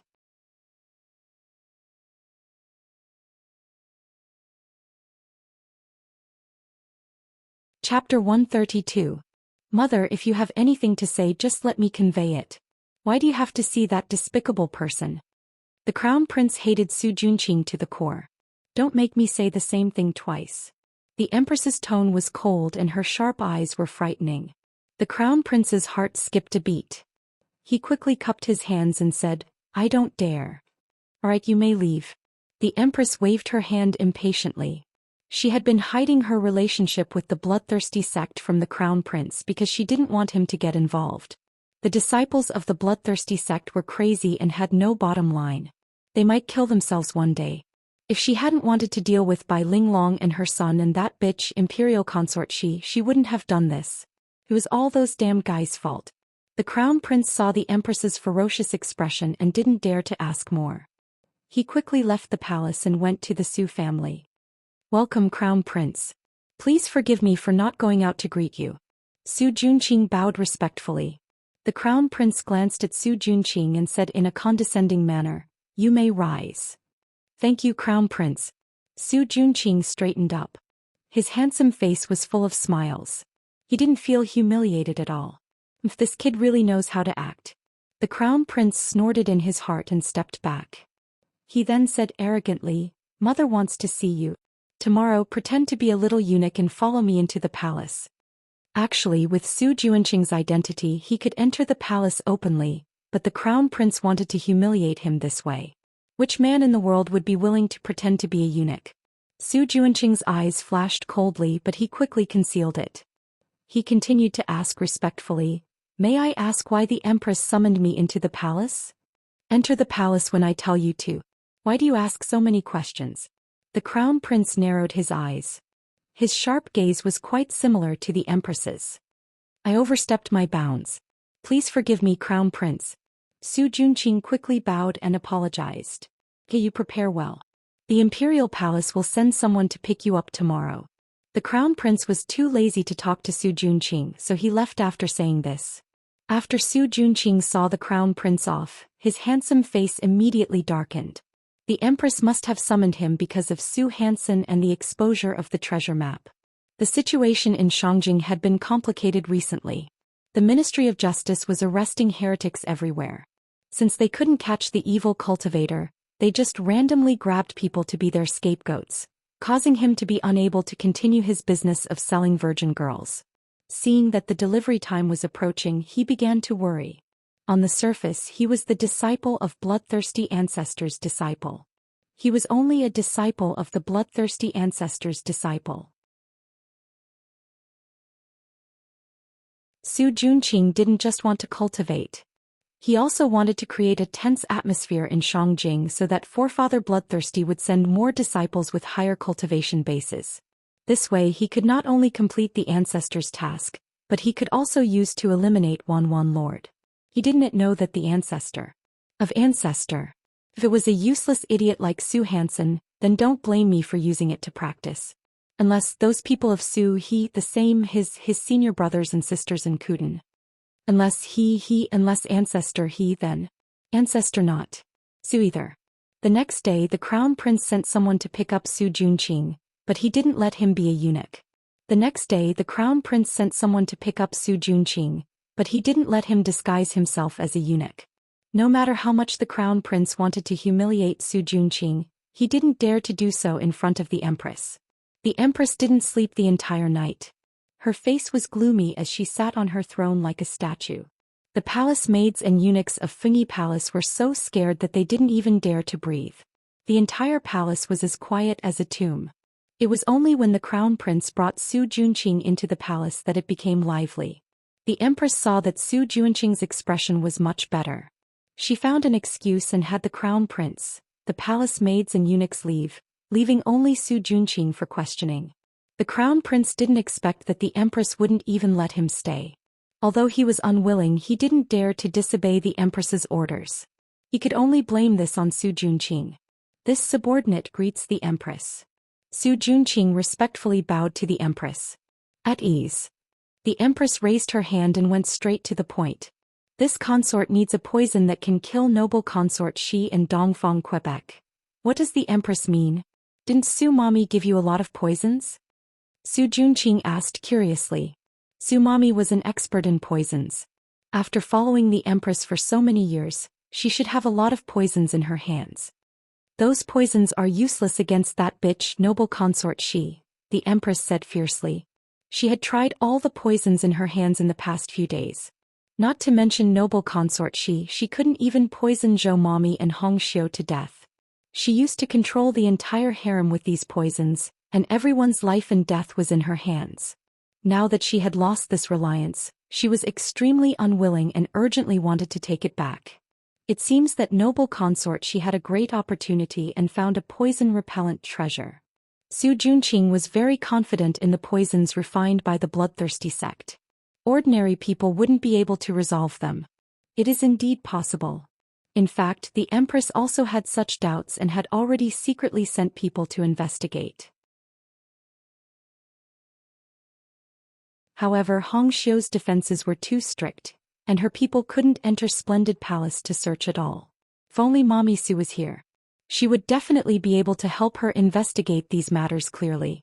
Other than poison, the second thing the empress wanted was a helper like Mommy Su. Thus she said, "Have the bloodthirsty sect send another person for me. Empress, you also know that there are very few women in our sect. It's already very good to find a Mommy Su. It won't be easy to find another suitable person in a short period of time," Zhou Xian said while shaking his head. He was telling the truth. The remaining women of the bloodthirsty sect were all perverts, and it was impossible for them to serve the empress. What's so difficult about it? After a while, I'll let the emperor select women. I can help you get any kind of woman you want. If these aren't enough, I can also send people to look for them among the people. Now that you're being watched so closely by the emperor, I'm afraid it won't be easy for you to do anything. With my help, I guarantee that you'll get half the result with twice the effort," the empress said hurriedly. Previously, the people of the bloodthirsty sect also wanted her to help collect girls, but she only agreed to escort them and refused to do it herself. However, she couldn't care so much now. Zhou Xian was quite tempted when he heard this, but he couldn't agree on behalf of the bloodthirsty sect's ancestor. He could only say, "I'll send a messenger pigeon back to the sect to send your request. As for whether the ancestor will agree, I can't guarantee it. No, I want you to send a message to the bloodthirsty sect's ancestor. Have him immediately send a female disciple into the palace to help me and bring a batch of useful poisons." The empress sneered and said with a threatening tone, "Don't forget about the alchemy competition. If you can't satisfy my needs, don't blame me for turning against you."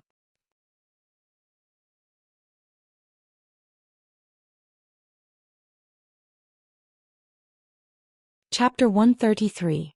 Is the Empress threatening our bloodthirsty sect? Zhou Xian's face darkened and his aura became sharp. "You were the ones who violated the agreement first." The Empress didn't back down. "Back then your bloodthirsty sect promised me this land. Now that it's going to fall into Dongfang K's hands, you still have the face to say this? Let me tell you, if you can't satisfy my demands, I'll announce what you've done to the world. I'd like to see how your Su family can survive in Thunder Country." The Empress's face was ferocious and her eyes were filled with madness. "Empress, please calm down." Zhou Xian cupped his hands and hid the killing intent in his eyes. "Go back and think about whether bloodthirsty sect or Su family is more important." The Empress called in a palace maid and eunuch. After Su Junqing left the palace with an old eunuch, he slowly relaxed his clenched fists. The empress had gone crazy. She didn't consider how dangerous it would be for noble consort Shi to act now and Dongfeng Ke to drag the Su family down. It seemed like she couldn't keep this chess piece anymore. She had to think of a way to get rid of the empress and crown prince. Su Junqing was about to get on the Su family's carriage when he suddenly saw a luxurious carriage used by the palace stop. Then a beautiful woman wearing a light green dress with clouds and butterflies and her hair was combed into a flying fairy bun walked out of the car. Her eyebrows were deep and her eyes were like peach blossoms. Her cherry lips curled up and revealed a bright smile. She was like a fairy that had fallen to the mortal world. The surrounding people couldn't help but be attracted to her. Even the guards at the palace gate stared blankly at her. Next to this beauty was an ant wearing a red palace dress. It was noble consort Shi's main palace maid Aunt Hongxiu. Su Junqing frowned. He heard from the crown prince that this Aunt Hongxiu was an intermediate martial artist with water spirit root. She was very difficult to deal with and was one of noble consort Shi's most capable subordinates. He didn't expect her to serve that beauty so respectfully. Who was that beauty? Miss Yi, slow down. Aunt Hongxiu's voice came from afar. Miss Yi, could it be Yi Jioga? Su Junqing couldn't help but narrow his eyes.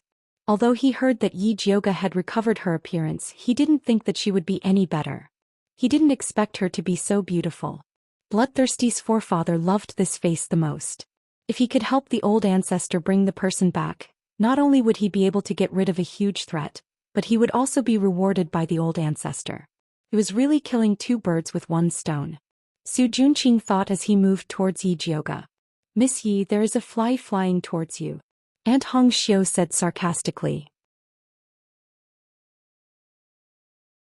Yi Jioga raised his head in surprise and saw a handsome young man wearing a white robe embroidered with gold edges walking towards him with a warm and friendly smile on his face. Yi Jioga couldn't help but frown. He didn't expect to meet a disgusting fellow like Su Junqing here. She didn't want to talk to Su Junqing, so she walked towards the palace gate without looking sideways. She didn't expect Su Junqing to block her path. He smiled and said, "Little sister Jioga, how come you have time to enter the palace today?" When Yi Jioga heard this form of address, his scalp went numb and he almost vomited. Su Junqing, do we know each other very well? Yi Jioga looked at him with disdain. The only thing missing was the words, "You're so disgusting," written on his face. Little sister Jioga, are you still blaming my grandfather for being reckless? Actually, it was my aunt and cousin who didn't know any better and instigated my grandfather to go to the Yi clan. I apologize on their behalf. I hope little sister Jioga can forgive them. Su Junqing's voice was soft and his handsome face was full of sincerity. His eyes that were looking straight at Yi Jioga suddenly flashed with a strange red light. Yi Jioga suddenly felt a bit dizzy. She suddenly felt that she was making a big fuss over nothing. The ones who had enmity with her were old ancestor Su and Su Yufeng, not Su Junqing. How could she casually blame him? Little sister Jioga, you look so beautiful dressed like this. You're like a fairy descending to the mortal world. Let's get closer in the future, okay? Su Junqing's voice was so soft that it seemed like water was about to drip out. Okay. Yi Jioga replied in a daze. Su Junqing still wanted to say something, but Aunt Hongxiu had already noticed that something was wrong. She hurriedly said to Yi Jioga, "Eldest miss, noble consort, she is still waiting for you. You must not miss the time to enter the palace." That's right. Yi Jioga finally sobered up a bit. Since that's the case, then little sister Jioga should enter the palace first. We'll talk when we have time. Su Junqing felt that it was a bit of a pity. If they met somewhere else, he could spend more time consolidating the effects of the bewitching technique. Yi Jioga reluctantly smiled at Su Junqing before walking into the palace with Aunt Hongxiu. Eldest miss, when did you become so good with young Master Su? Aunt Hongxiu pulled Yi Jioga to a corner and asked as soon as they entered the palace. No, I just feel that he's not bad. He's not the same type of person as Su Yufeng. I misunderstood him in the past. Yi Jioga said disapprovingly. His surname is Su. How could he not be the same type of person as Su Yufeng? Didn't you hate him before? Why did you suddenly change? It can't be that you saw that he was handsome and you were smitten. Aunt Hongxiu could understand the feelings of young girls who loved handsome men, but the cute Su Junqing absolutely could not. What are you thinking? If I'm a man who loves handsome men, then I should love Zishang. Thinking of this, Yi Jioge also felt that something was wrong. Su Junqing, this pervert, kidnapped Yi Rui, betrayed Yi Yunji, and even used the blood of virgins to practice. How could he think that he was not bad? Idiot, you've fallen for his bewitching technique. Zishang's cold voice sounded. How is that possible? Yi Jioge really didn't feel anything at all. This kid is talented in the bewitching technique. He's already at the second stage. It's normal for you to fall for it when you're caught off guard. Zishang said lightly. Then why didn't you warn me? Did you live in my body for nothing? Do you want to blame others for your own stupidity? Zishang deliberately didn't warn him. If she didn't let this idiot fall for it once, she wouldn't know she was wrong. Yi Jioge was in the wrong and didn't dare to argue with Zishang anymore. She took out the pill bottle and swallowed 2 clear heart pills. Eldest miss, what are you doing? Aunt Hongxiu looked at Yi Jioge strangely. What's wrong with taking pills at the slightest disagreement? Don't talk. Hurry up and eat too. Yi Jioge also poured 2 clear heart pills into Aunt Hongxiu's mouth. Then he said in a low voice, that Su Junqing just used an evil technique on me. That's why I suddenly felt that he's not bad. Fortunately, Aunt reminded me in time. Otherwise, I would have fallen for it.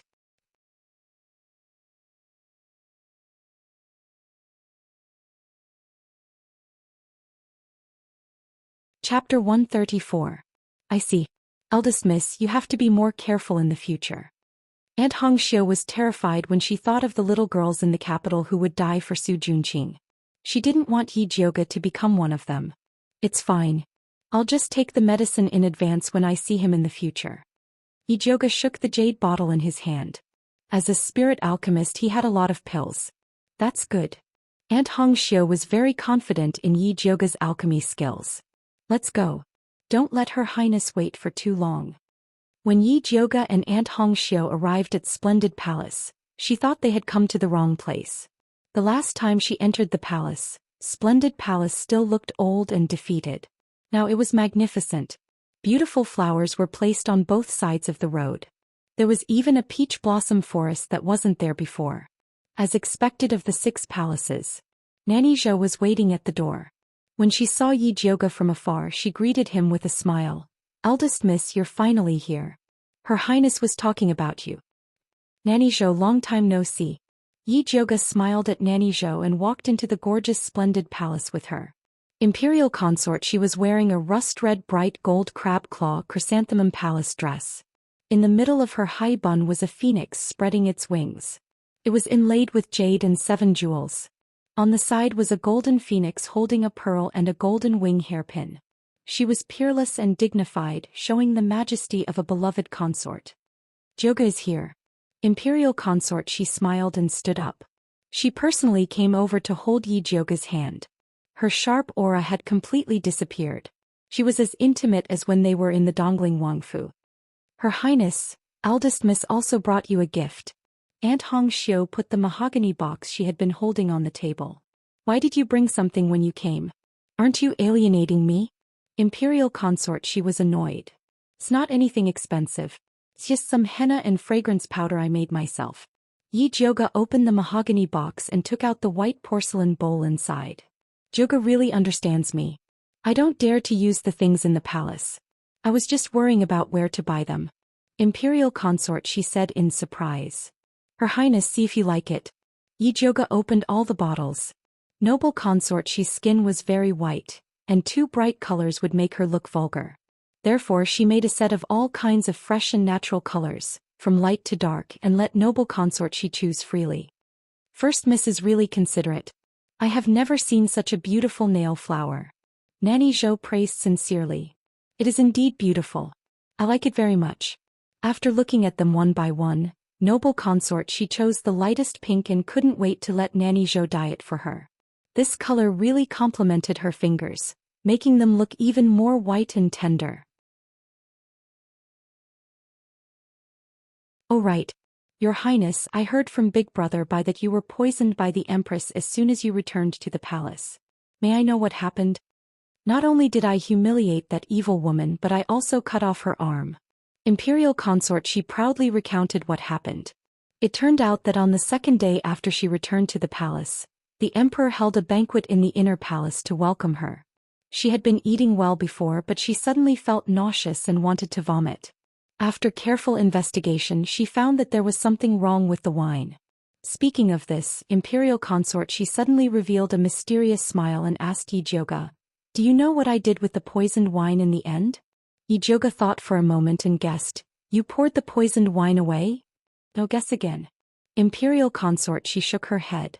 Yijioga guessed a few times but didn't get it right, so he said helplessly, "Your Highness, don't keep me in suspense." Only then did imperial consort, she slowly say, "I gave the poisoned wine to someone else to drink." "Gave it to someone else?" Yijioga froze and looked at Nanny Zhou.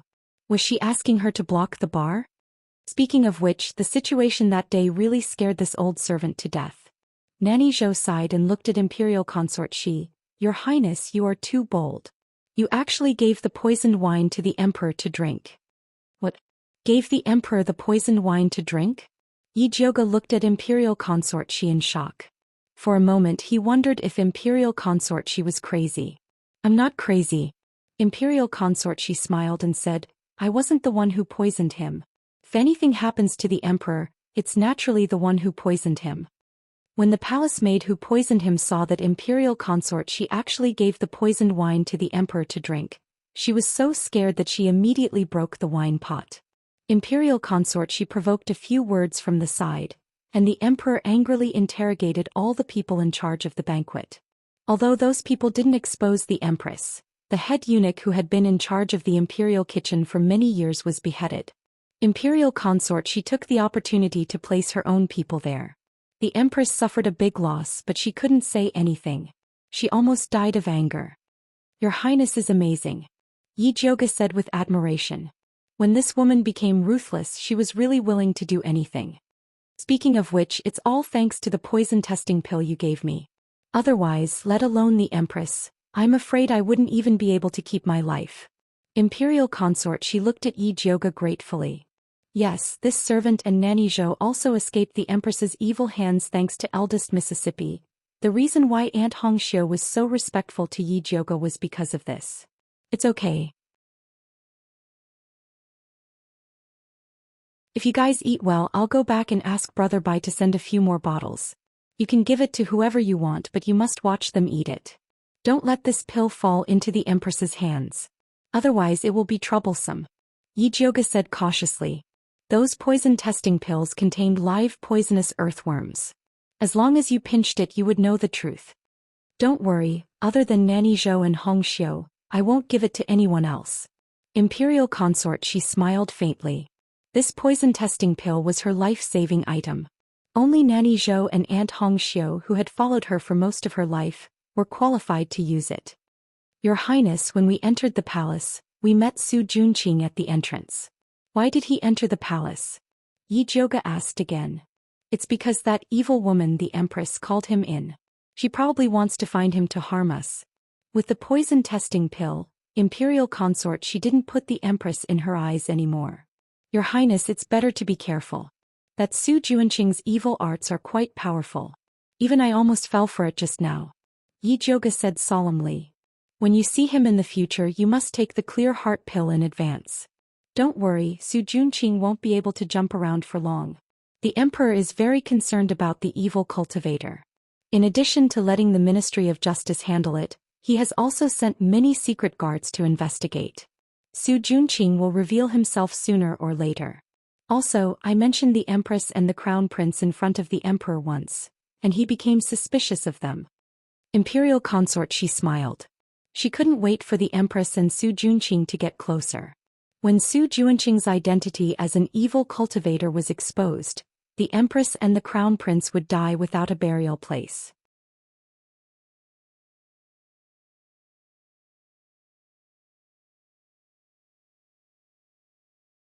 Chapter 135. Your Highness, it's better to be safe. Yijioga was worried that imperial consort was eager to take revenge. If Emperor Xian noticed something, it would not be worth it. "Don't worry, I know what to do."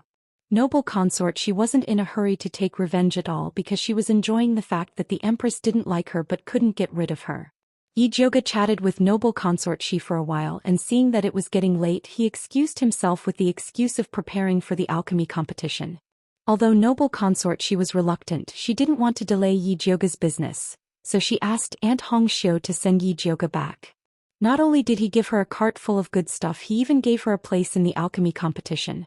Yi Zhouge toyed with the red token that represented his advancement as he walked toward Purple Forest Park. Although she couldn't use this token, she still appreciated noble consort Shi's good intentions. Young miss, master invites you to the study. Pine Cypress stood at the entrance of Purple Forest Park. It looked like he had been waiting for a long time. Father, why are you looking for me? Yi Zhouge hadn't seen Yi Yuxuan in a while. Master said he has something important to discuss with you, but I don't know the specifics. Songbai replied respectfully. Got it. I'll be there in a bit. Yi Zhouge waved his hand. Yes. Pine Cypress bowed and left. Just as Yi Zhouge entered the house, Mother Qing welcomed her and said, Eldest miss, Master wants to talk to you about the alchemy competition. During this time, Mother Qing had bribed an informant in the main courtyard, so she was much more well-informed than before. Alchemy competition? Yi Zhouge raised her eyebrows. She couldn't understand why Yi Yuxuan would ask her about this. By the way, first miss, I heard that second miss is determined to win this alchemy competition. During this time, she and the Crown Prince are very close. The Crown Prince also sent a lot of alchemy materials. These were the news that Pearl inquired.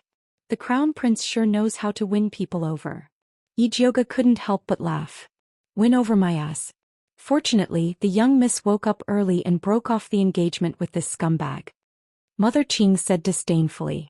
When Su Yufeng was chased to the ancestral temple, Yi Xianxia was grounded. The Crown Prince sent a palace maid over to take a look, but there was no further news. Now that the alchemy competition was going to be held, the Crown Prince found that Yi Xianxia was worth a lot of money, so he became more active. This kind of two-faced man was really a scumbag. Yi Zhouge nodded in agreement. Madame Qing helped Yi Zhouge tidy up her appearance and said, Eldest miss, you should go quickly so that master won't get angry again. Yi Zhouge brought Pearl to the main courtyard, then entered the study room alone to see Yi Yuxuan. Where did you go today? Why are you back so late? Yi Yuxuan said unhappily. Noble consort, she summoned me to the palace, so I came back late. Yi Zhouge replied indifferently. Noble consort, she summoned you to the palace. How come I didn't know about this? Yi Yuxuan was shocked and angry at the same time. You didn't even tell me about such a big thing. Do you still have me as your father in your eyes? Of course not. Ever since Yi Yuxuan had tacitly agreed to let old master Su make a move on her, she had hated Yi Yuxuan, this hypocritical fellow. If it wasn't for the fact that the title of patricide wasn't pleasant to hear, she really wanted to get rid of this scumbag of a father.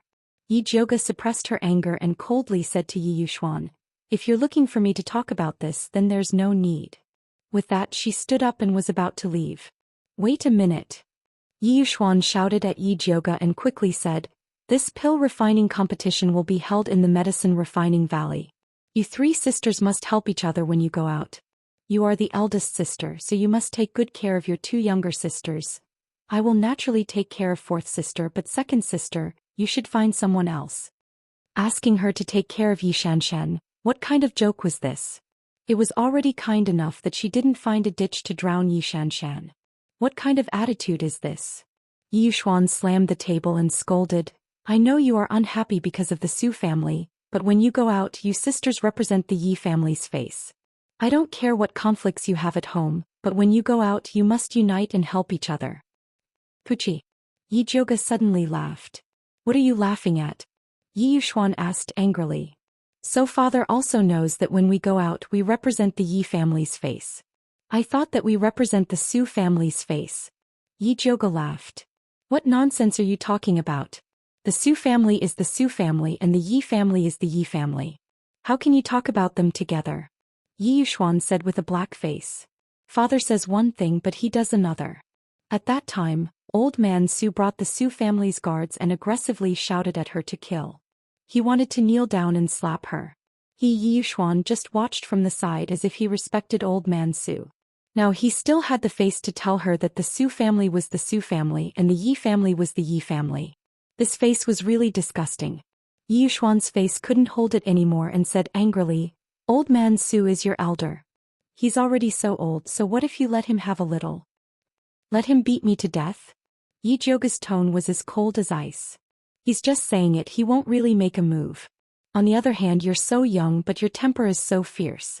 You actually killed all the Su family's guards in one move, angering old man Su so much that he fainted when he got back. He still hasn't woken up yet. If I didn't speak up for you, the Su family would have taken him to the Ministry of Justice." As Yi Yuxuan finished speaking, he became more and more confident. He looked as if the reason why you can sit here and talk to me is because I'm protecting you. Is that so? If you have the ability, then let the Su family come and take me to the Ministry of Justice. I want to see who will be punished. Yi Zhouge sneered. Did he think that she was scared? So what if she killed the Su family's guards?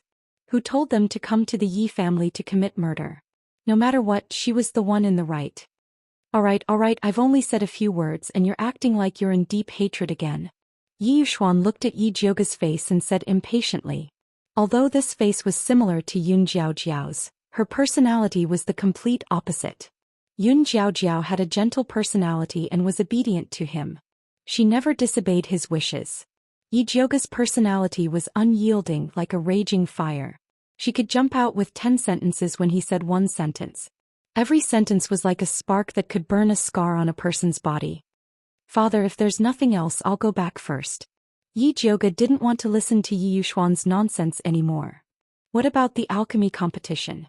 Yi Yuxuan asked, unwilling to give up. "Father, don't worry. I'll definitely take good care of second sister." A trace of killing intent flashed across Yi Zhouge's face. Yi Yuxuan cried and begged her to take care of Yi Xianxia. If she didn't agree, wouldn't he be very disappointed?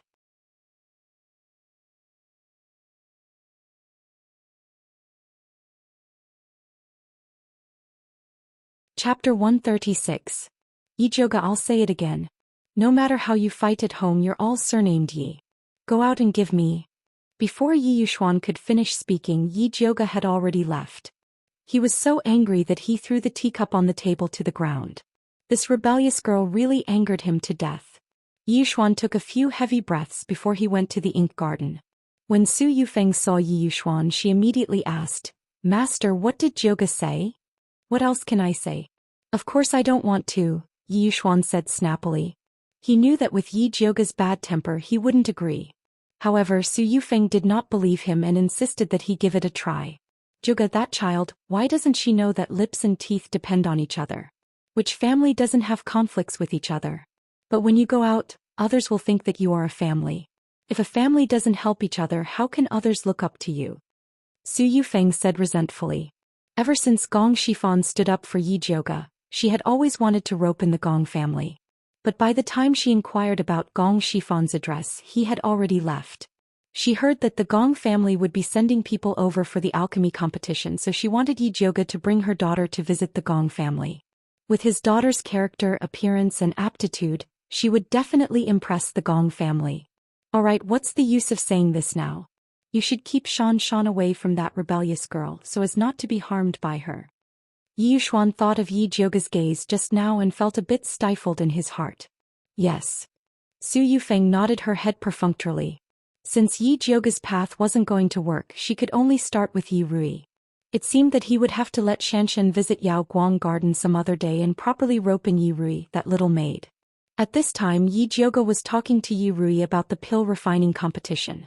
"This time when we go to the alchemy competition together, Yi Xianxia will definitely try to rope you in. This mother and daughter pair are extremely thick-skinned, you have to be careful." To be honest, Yi Zhouge admired Su Yufeng and her daughter. There were such strange people in this world. "I stabbed you a few times but you didn't die, yet you still have the cheek to say that I spared your life on purpose. You should be grateful that you didn't die." "I don't want to talk to her." Yi Rui pulled a long face and her eyes were filled with hatred. "Rui, she is your second sister after all. If you don't give her face in front of outsiders, I'm afraid that others will say that you are wrong." Fifth Inyang knew that gossip was a fearful thing. "I don't care what others say." Yi Rui's face was taut with anger. She would rather be criticized to death than be close to Yi Xianxia. "Don't be afraid, I'm here." No matter who he was in front of, Yi Jioga didn't plan to give Yi Xianxian face.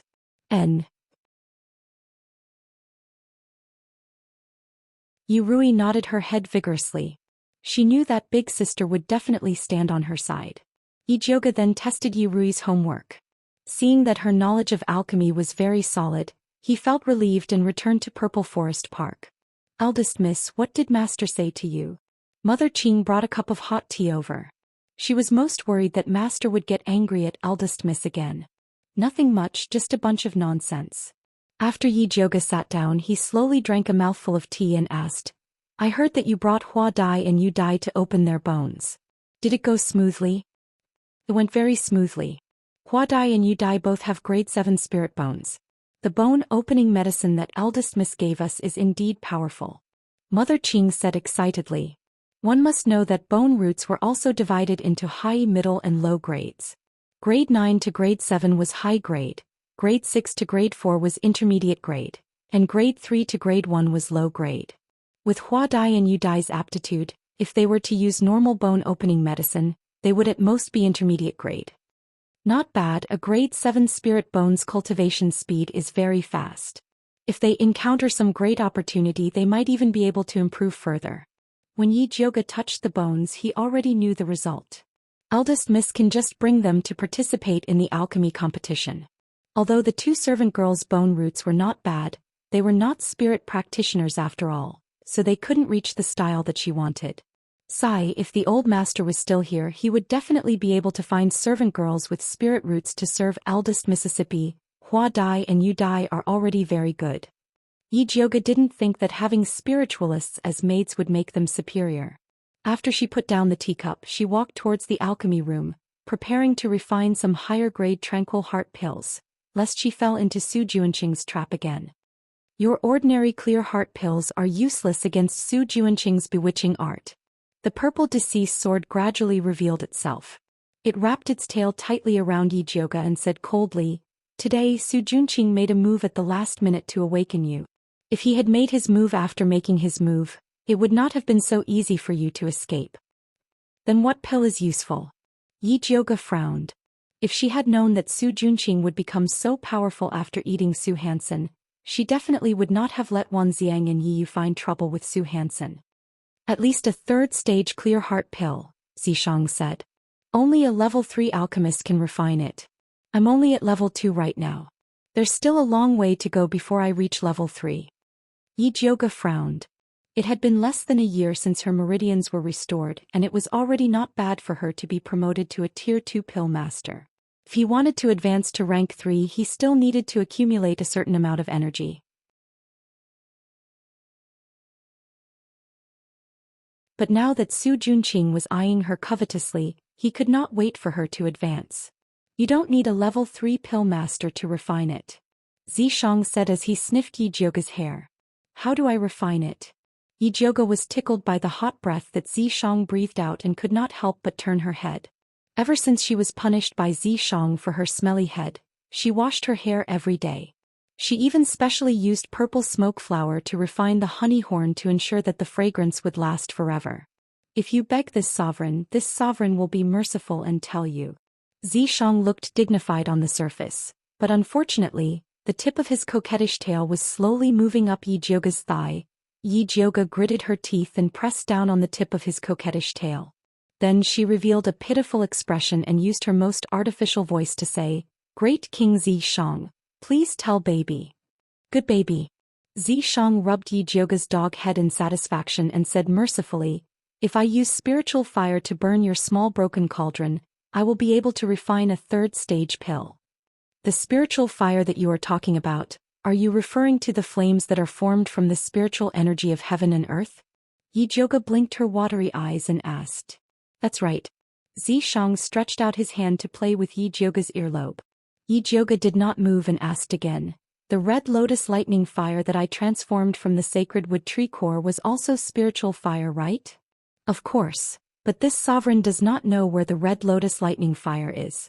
If he knew, he would have long gone to collect it for fun. Then what's the point of saying so much? Yi Jioga immediately turned hostile and slapped Zishang's hand away. Spiritual fire is so hard to find. She might as well cultivate and advance as soon as possible.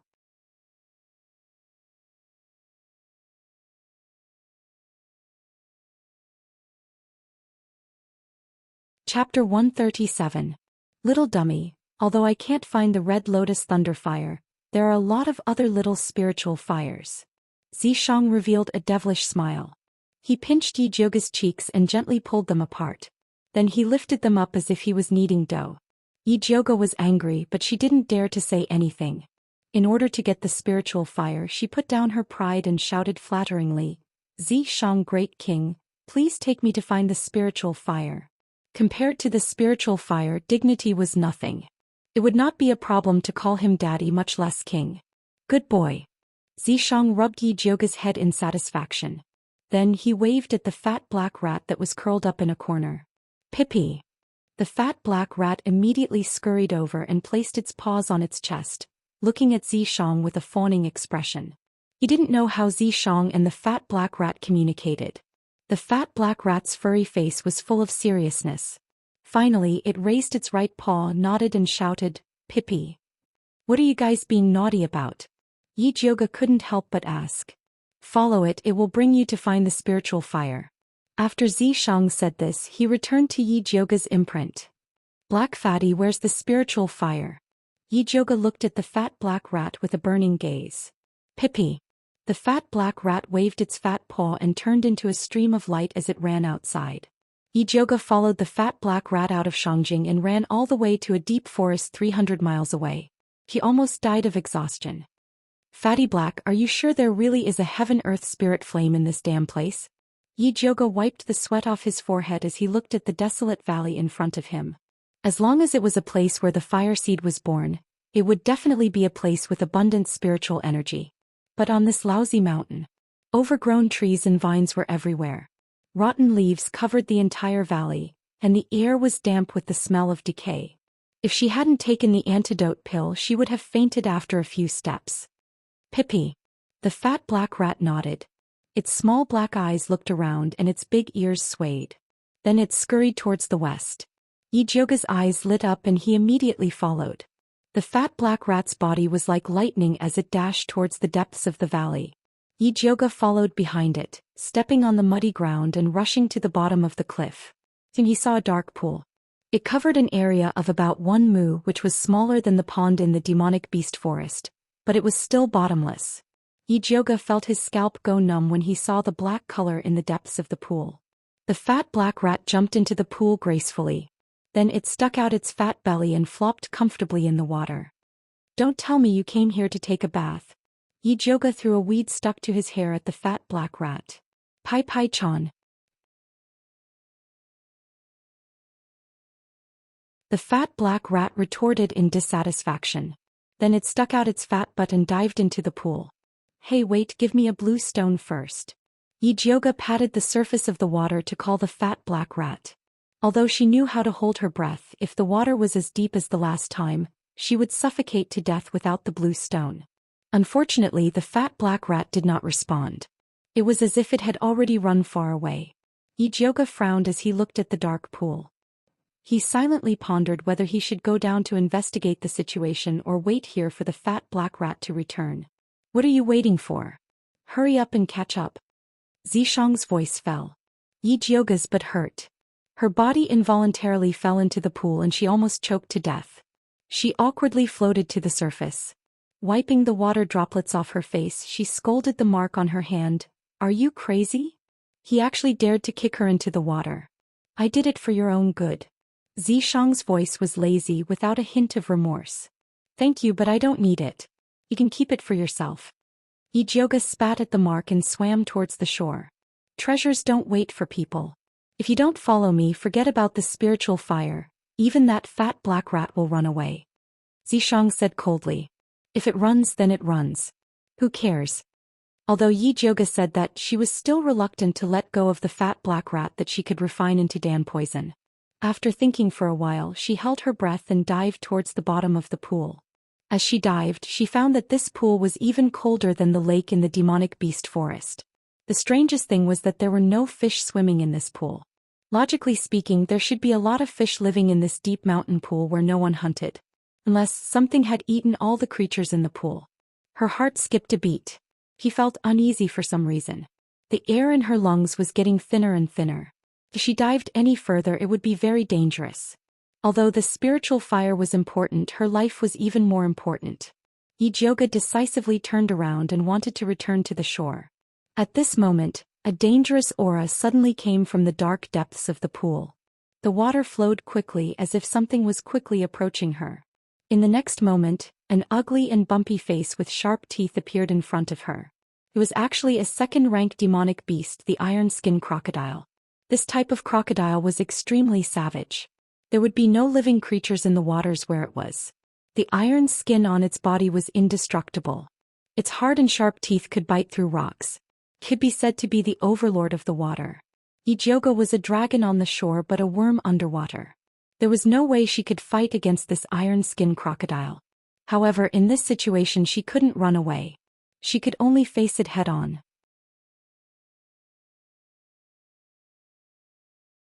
Ijoga took out the Thunder Snake illusionary whip from her waist and infused it with spiritual energy to whip the crocodile.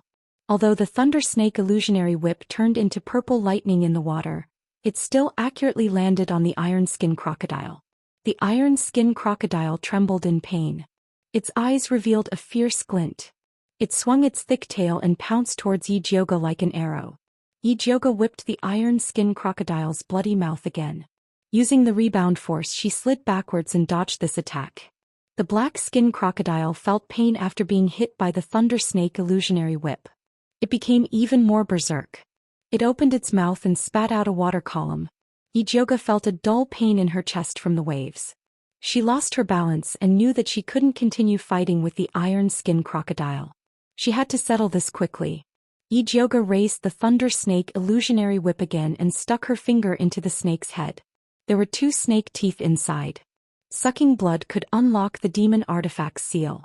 However, it could only be unlocked once a day. Unlock, Thunder Snake Demon Artifact. Ijoga muttered in her heart. After sucking blood, the snake's eyes lit up and instantly released a terrifying aura. It was like a starving beast that had been imprisoned for a long time and wanted to devour all living things. The iron-skin crocodile originally wanted to swallow Ijoga into its stomach. After feeling the bloodthirsty aura from the Thunder Snake illusionary whip, it swung its tail and wanted to escape. The Thunder Snake illusionary whip suddenly expanded and turned into a slender silver poisonous snake. In an instant, it pierced through the iron-skin crocodile. The iron-skin crocodile's body exploded. Blood dyed the entire water. The Thunder Snake illusionary whip swam in the water and greedily devoured the blood. With the crisis averted, Ijoga relaxed. She found that the oxygen in her lungs was getting less and less. If she couldn't breathe in fresh air, she would suffocate to death.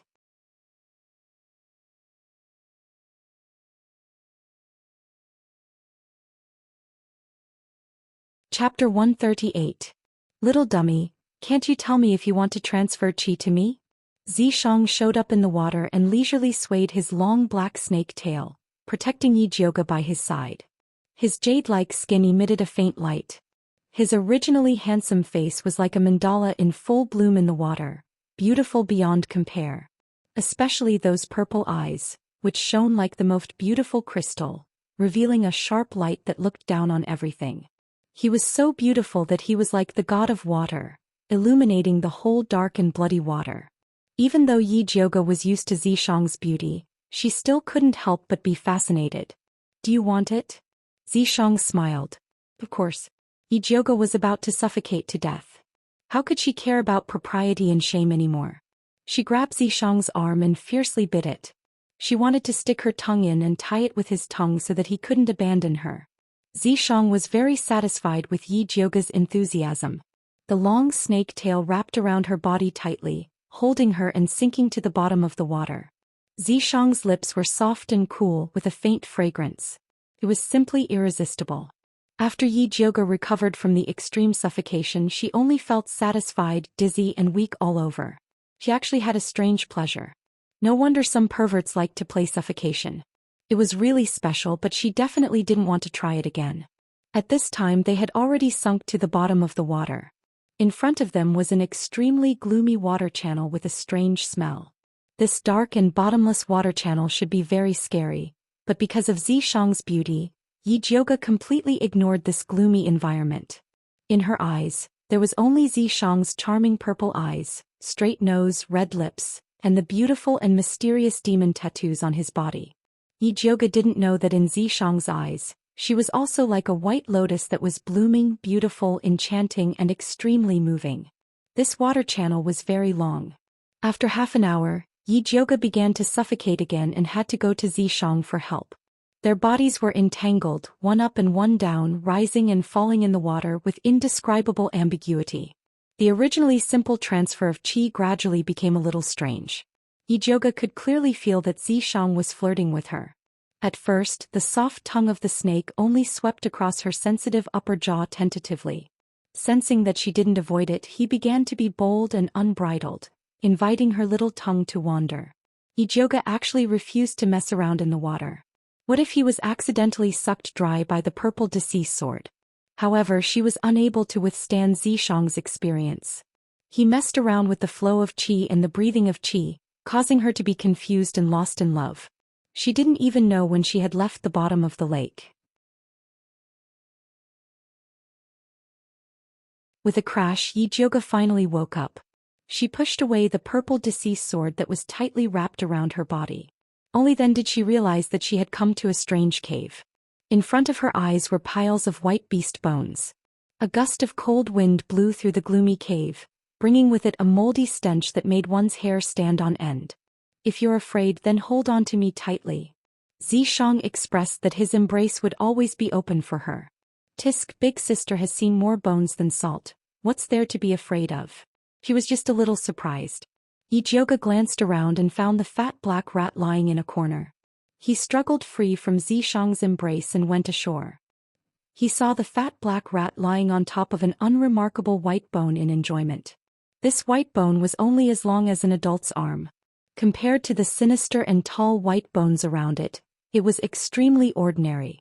There was nothing eye-catching about it. Fatty Black, what are you lying here for? Yijioga picked up the fat black rat and asked. The fat black rat ignored Yijioga and looked at the purple deceased sword that was slowly moving over. Its fat paw pointed at the white bone and shouted like it was presenting a treasure, "Pippi." The purple deceased sword's cold purple eyes swept across the white bone and said indifferently, "Not bad." Yijioga's heart moved. Something that could attract the purple deceased sword's attention was definitely not an ordinary item. She opened her spiritual eye and carefully observed the white bone. She discovered that there was something that was flickering like a flame. There's hope. Yijioga imbued her lightning snake illusionary whip with her spiritual energy and pierced towards the white bone. A wisp of cold white ghost flame came out from the cut. It was actually a third-grade ghost flame, white bone flame. Even though this ghost flame's grade was not high, it had its own unique points that yang flames could not compare to. The ghost flame was born from a 1,000-year-old pile of white bones. Could absorb all kinds of resentment, yin qi and ghost qi. Its unique yin qi attack was extremely terrifying. Those that were burned by the ghost flame would fall sick as if they were possessed by a ghost. Other than that, this ghost flame could be used to refine all kinds of yin spiritual pills and ghost spiritual pills. It would have an extremely strong effect. For an assassin like Yi Yu who was hiding in the dark, if he could use these yin pills to cultivate, his cultivation would improve by leaps and bounds. Most importantly, the white bone flame could be upgraded. If it could be upgraded into the netherworld ghost flame, it would become an existence that was not inferior to the red lotus lightning fire. At that time he would have the red lotus on his left, the netherworld on his right, and the lightning fire in the middle. How cool would that be? Even though the process of upgrading the white bone flame was extremely long, as there was hope, there was nothing to be afraid of. I can absorb this flame, right? Yijioga looked at the burning white ghost flame excitedly. Of course you can absorb it here. Xianxia stood behind Yijioga to protect her. Yijioga suppressed the ecstasy in her heart. Her hands formed a spiritual attraction technique and was about to absorb the white bone flame. The white bone flame had stayed here for thousands of years. How could it be willing to be absorbed by someone? It turned around and wanted to escape. Come here. Yi-Jyoga shot out a spiritual light and forcefully absorbed it into her body. After Yi-Jyoga absorbed the white bone flame, her expression became even more serious. Absorbing it was only the first step. Taming it was the most important step. Yi-Jyoga began to use her spiritual energy to absorb the white bone flame. The white bone flame was still obedient at the beginning. It followed Yi-Jyoga's spiritual energy to her dantian. Next, she only needed to leave her divine sense imprint on the white bone flame to complete the taming process. At this moment, the white bone flame suddenly exploded with a bang. An incomparably cold yin qi burst out and quickly spread along the meridians in Yi-Jyoga's body. Yi-Jyoga hurriedly increased the strength of the suppression. The white bone flame also felt the danger. The flame rapidly swallowed and spat out waves of cold yin qi.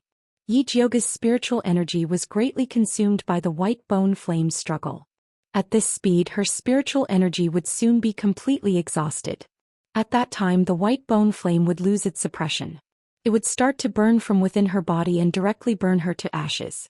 Yi-Jyoga could not help but shiver. She was in a trance. Suddenly, layers upon layers of ghost shadows appeared in front of her. A cold wind blew and 10,000 ghosts cried. The door to the yellow springs slowly opened. Countless ghost claws grabbed Yi-Jyoga's ankle and pulled her towards the yellow springs. Yi-Jyoga felt her scalp go numb. She could not help but scream.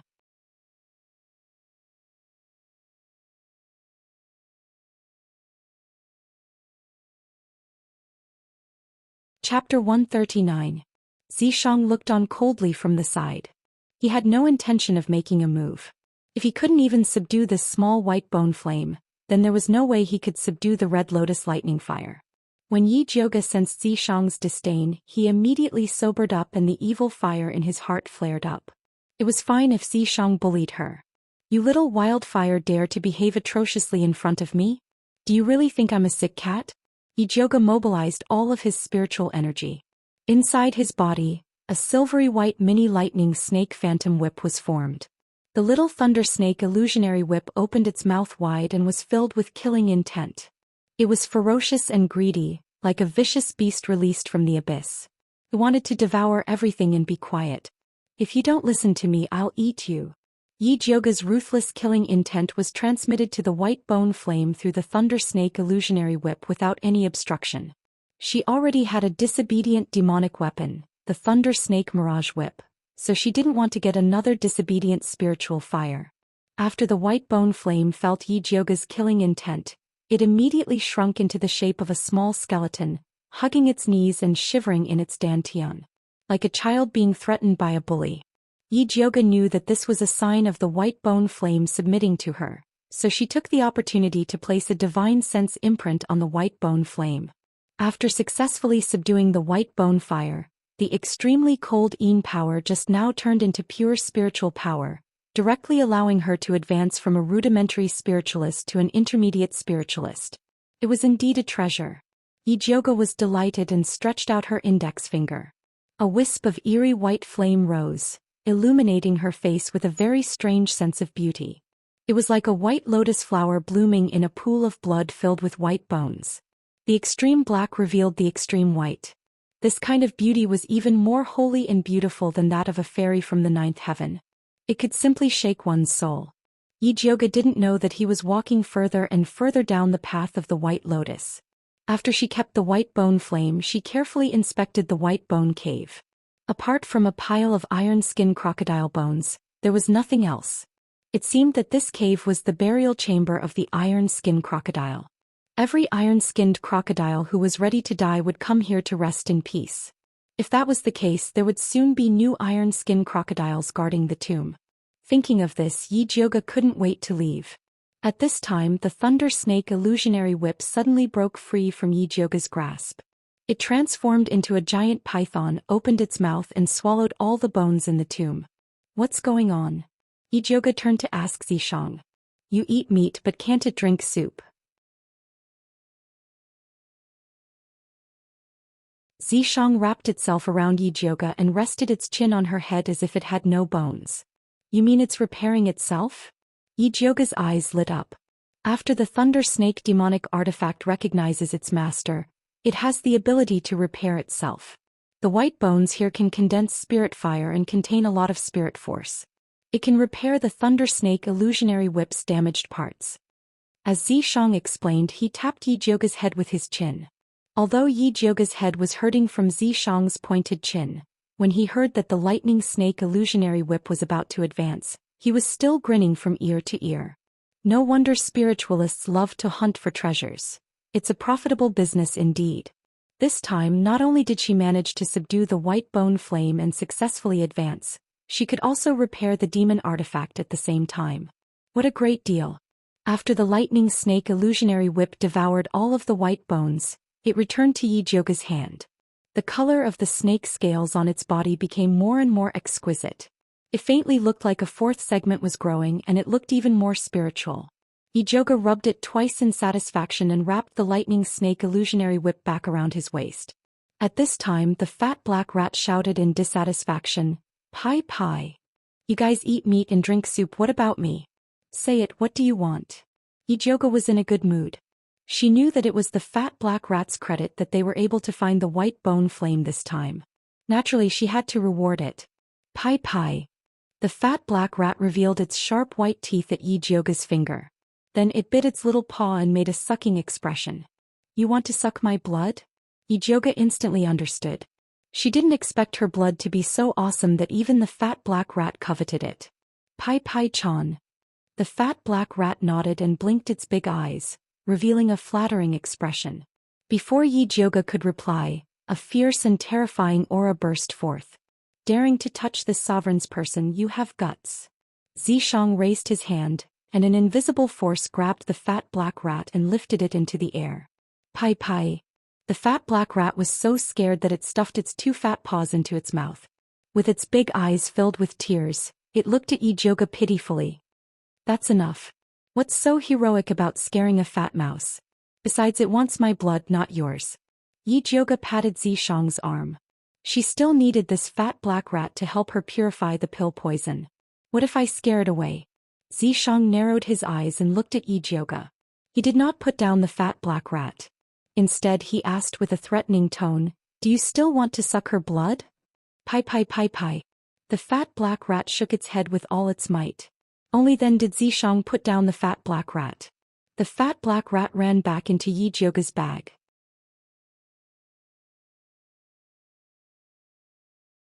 Yi Jioga lightly patted the fat black rat's position and said to herself, "It's okay, when Zishang falls asleep, Big Sister will secretly feed you. I'm warning you, you better not have this idea." Zishang narrowed his purple eyes and said coldly, "This spirit rat's origin is unknown. Before we find out its background, you better not get too close to it. It's just a fat black rat. What's there to worry about?" Yi Jioga felt that Zishang was making a big fuss over a minor issue. This fat black rat was so weak. It did not have any attack power. What kind of storm could it cause? "Don't forget the agreement between us. Every drop of blood on your body belongs to me. If you dare to act rashly, don't blame me for being impolite." Seeing that Yi Jioga still had a disapproving expression, Zishang's eyes flashed with a dangerous light. He hugged her and pressed her down on his lower abdomen. The taste of punishment was self-evident. Yi Jioga could clearly feel two bulging bulges pushing against her from behind. At this time she remembered a legend. The snake seemed to have two big sticks. Yi Jioga's scalp instantly went numb. She hurriedly promised, "I won't move. I won't move." "You really won't move?" Zishang exhaled, but his voice was filled with regret. "I really won't move. So quickly take back your two evil sticks."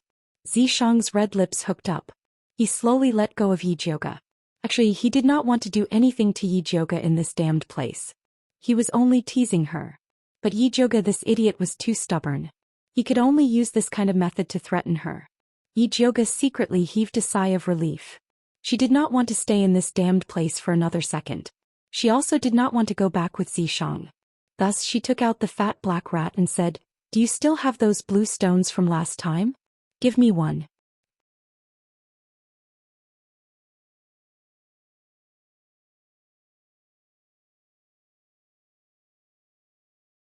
Chapter 140.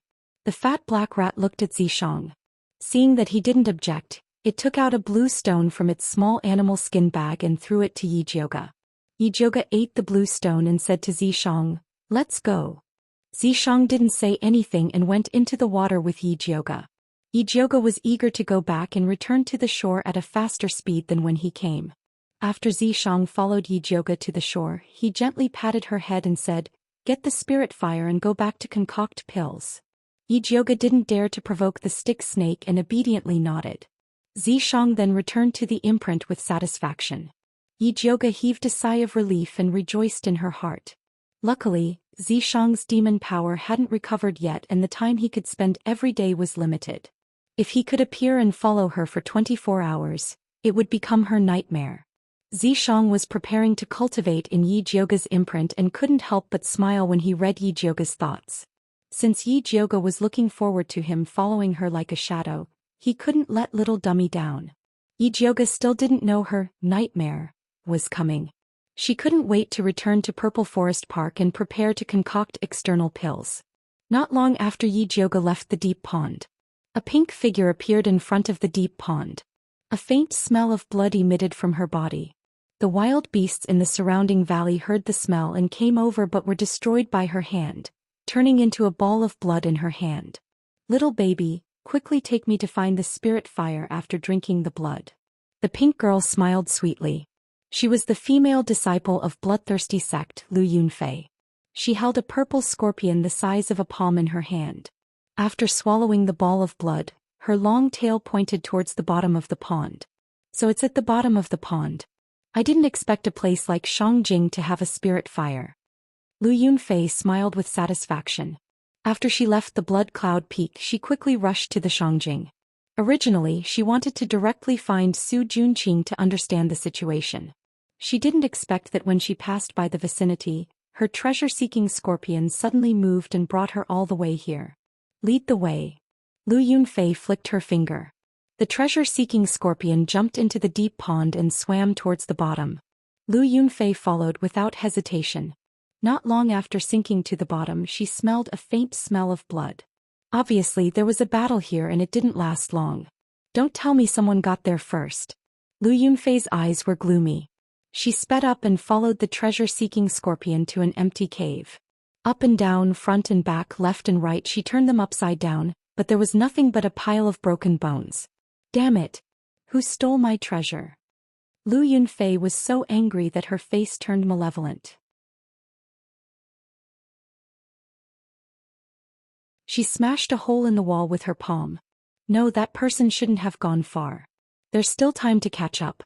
Bring me to the person who took the white bone flame." Lu Yunfei bit her finger and dripped a drop of blood towards the treasure-seeking scorpion. Her blood essence was 10,000 times stronger than that of a beast. A red light flashed on the body of the treasure-seeking scorpion. Its tail moved left and right before finally stopping in the east, which was the direction that Yijioga had left. Lu Yunfei jumped back into the deep pool and was about to chase after them when she was stopped by an iron-skinned crocodile that smelled blood. She didn't have time to waste on the iron-skinned crocodile. She raised her hand and threw a ball of blood in the opposite direction. The aroma of the spiritual blood enticed the iron-skinned crocodile to immediately pounce on it. Lu Yunfei quickly returned to the shore. The treasure-seeking scorpion could no longer find traces of Yijioga. Although the treasure-seeking scorpion was a spiritual beast, it could only sense the white bone flame within a radius of 10 miles. "Damn it, damn it, damn it." Lu Yunfei, who was furious, jumped into the deep pool and tied the iron-skinned crocodile up.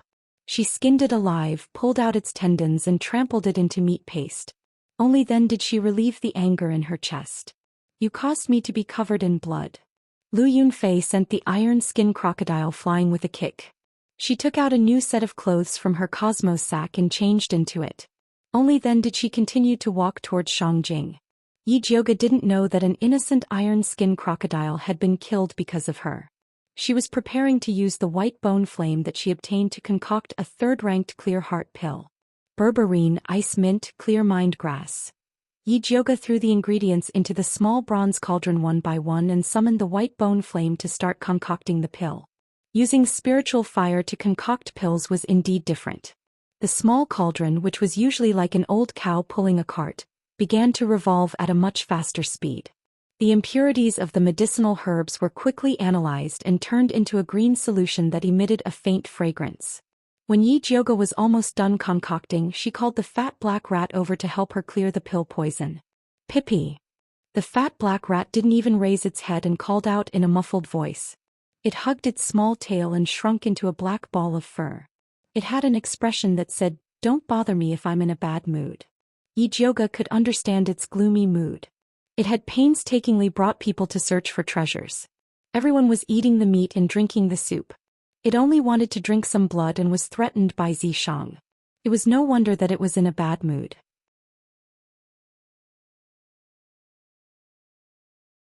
However, no matter how much Yi Jioga understood the fat black rat's mood, she didn't dare to give her blood to drink. Zishang's 2 big sticks were still a threat to her. Fortunately, the clear heart pill that was concocted using the white bone flame was not bad. Even without the fat black rat's help to clear the pill poison, it was still a second-ranked high-grade spirit pill. After Yi Jioga stored the light green pill in a jade bottle, she left the alchemy room and returned to her room to rest. At this moment, she suddenly felt a faint fluctuation coming from the shadow beside the door. She stopped and said, "Yiyu, why are you here? How did eldest miss find me?" Yiyu revealed his figure, his handsome face full of surprise. Ever since he transformed into a shadow assassin, as long as he didn't reveal any flaws, no one would be able to find him. "What do you think?" Yi Jioga revealed an advanced smile. Yi took a closer look and realized that Yi Jioga had advanced to an intermediate spiritualist. He cupped his hands and said, "Congratulations on your successful advancement, eldest Mississippi." "Thank you." Yi Jioga's rose-like lips curled up slightly and she smiled reservedly. Yi felt a little dizzy from Yi Jioga's smile. He didn't know if it was because of the moonlight, but Yi Jioga looked especially beautiful tonight. She was like a fairy in the moonlight, so perfect that she didn't look like a real person. "It's so late, why are you looking for me?" Yi Jioga asked. "There's something I want to report to you." Yiyu immediately restrained his intoxicated state and said seriously. "Then come in." Yi Jioga turned around and returned to the alchemy room. She called out to Yiyu, "Sit anywhere you want." Yiyu glanced at the messy alchemy room and felt that there wasn't even a place to stand, let alone sit. Yi Jioga rudely pushed the things on the stool to a corner and tried to make a clean space. "I'll just stand." Yiyu quickly stopped Yi Jioga's violent demolition. "Alright." Yi Jioga gave up on tidying up and turned around to ask, "Tell me, what's the matter?" This afternoon, a girl wearing a pink dress went to look for Su Junqing. Yiyu said with a serious expression.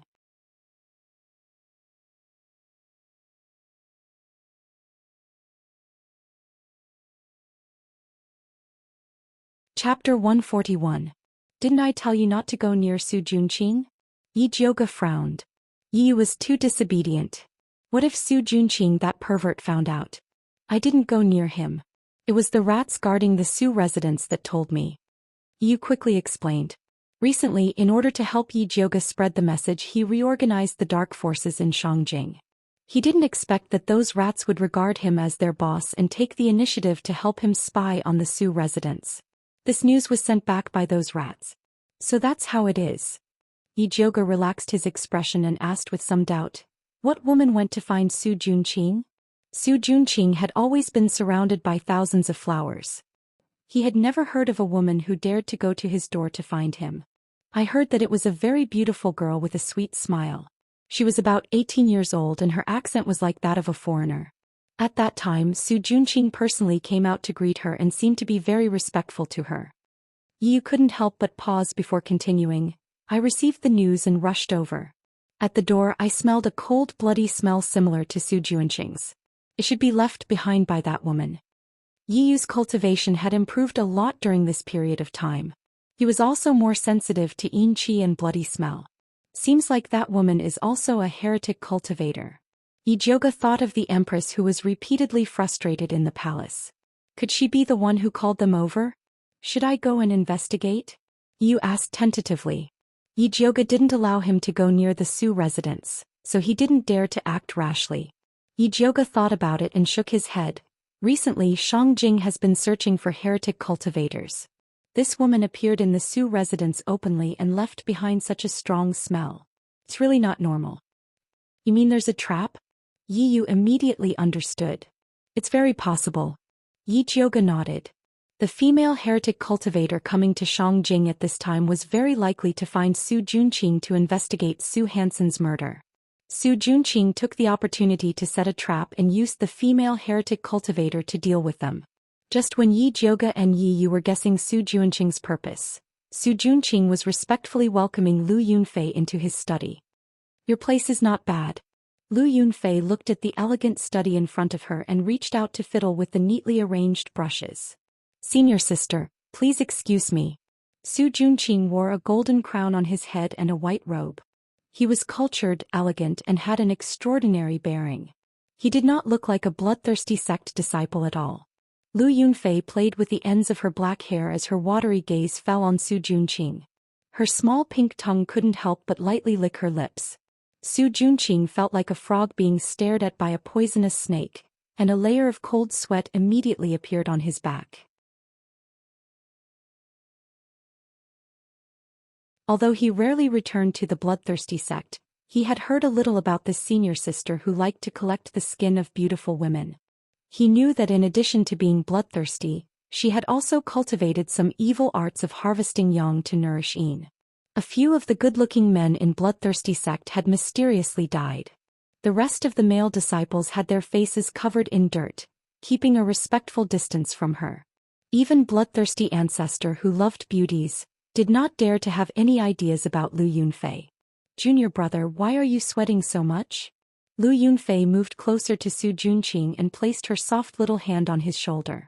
Her voice was as sweet as honey. It's probably because the weather is hot.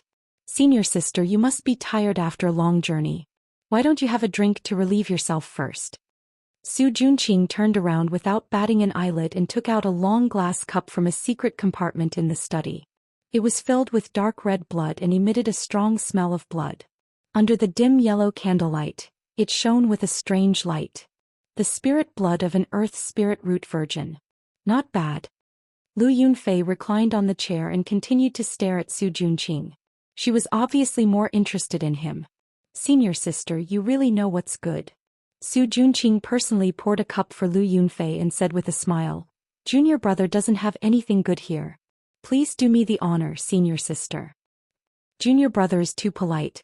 Lu Yunfei took a sip and said with a faint smile, you can't even get such good things from the patriarch.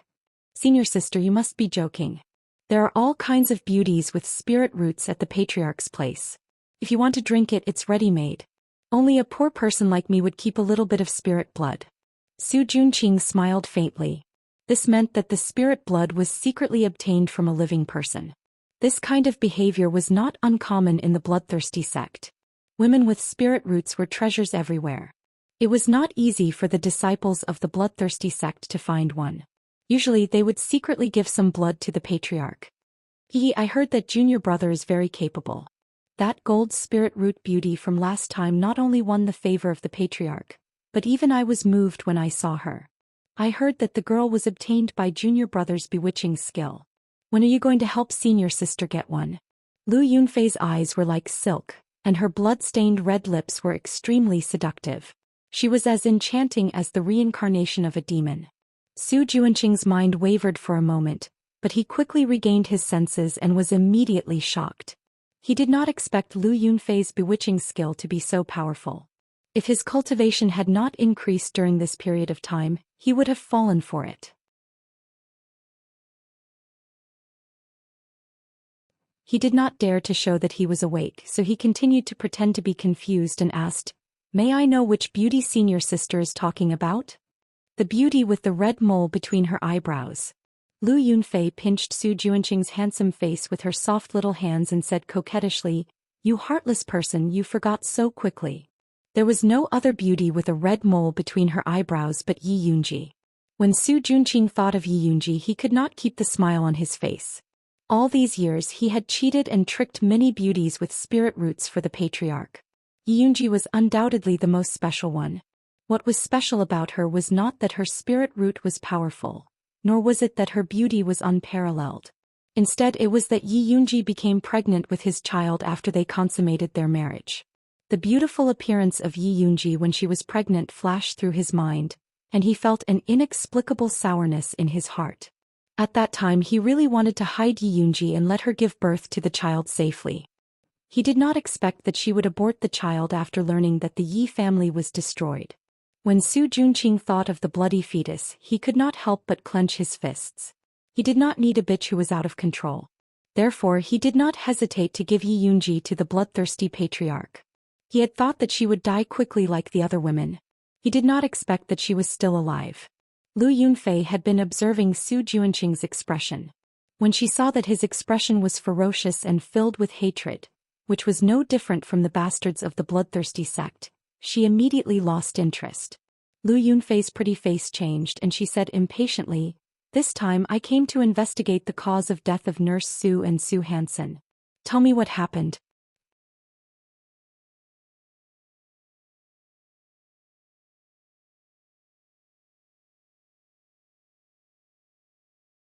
Chapter 142. Su Junqing did not understand why Lu Yunfei suddenly became hostile, but her cold face was much better than seducing him earlier, so he straightened his face and said, "What Nurse Su and Su Hansen were killed by Yi Jioga, Wan Xiang by Songling and the others. Tell me, who are they?" Lu Yunfei drank the spiritual blood with an indifferent look on her face. Su Junqing then explained the origins of Yi Jioga and the other two. Yi Jioga is Grandmaster Yun's granddaughter. Wan Xiang is a rising star in the Ministry of Justice, and Bai Songling is Prince Dongling's confidant. Are you afraid that others won't know about the existence of us evil cultivators? Lu Yunfei's eyes instantly turned dangerous. Although she was arrogant, she was not brainless. Evil cultivators' cultivation methods were cruel and had always been a thorn in the side of the righteous spiritualists. Otherwise, the bloodthirsty sect would not have hidden in the remote mountains. Now that Emperor Xianwu was searching for evil cultivators everywhere, if she made such a big case, wouldn't she be giving it to the righteous spiritualists? Senior sister, please calm down. Listen to me for a moment. Su Junqing carefully explained his plan to her. After listening, Lu Yunfei could not help but look at Su Junqing and smiled. I really underestimated Junior Brother. Junior Brother is really talented to think of such an idea. Senior sister, you flatter me. I'm also doing this for the good of the bloodthirsty sect. As long as we get rid of all these people, I can guarantee that Emperor Xianwu will not dare to mention evil cultivators again. Su Junqing said confidently. He had spent a lot of effort to think of this idea. It would definitely be able to get rid of those thorns. Then we'll do as you say. Lu Yunfei nodded indifferently. Thank you for your support, senior sister. Su Junqing cupped his hands and said, Senior sister coming here today has probably attracted the attention of many people. There might be spies coming to investigate. Senior sister, please help me. What, a few spies are enough to stump you? Lu Yunfei played with the glass cup and drank another mouthful of spirit blood. Senior sister, please don't laugh at me.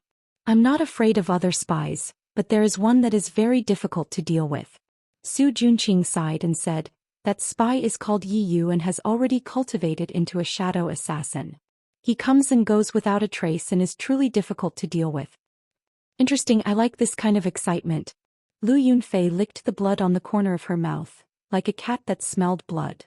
With senior sister's help, that scout will definitely die. Su Junqing had a smile on his face, but his eyes were sizing up Lu Yunfei without a trace. He noticed that the red pupils in her eyes were gradually forming, which meant that she had cultivated the bloodthirst art to the 3rd level.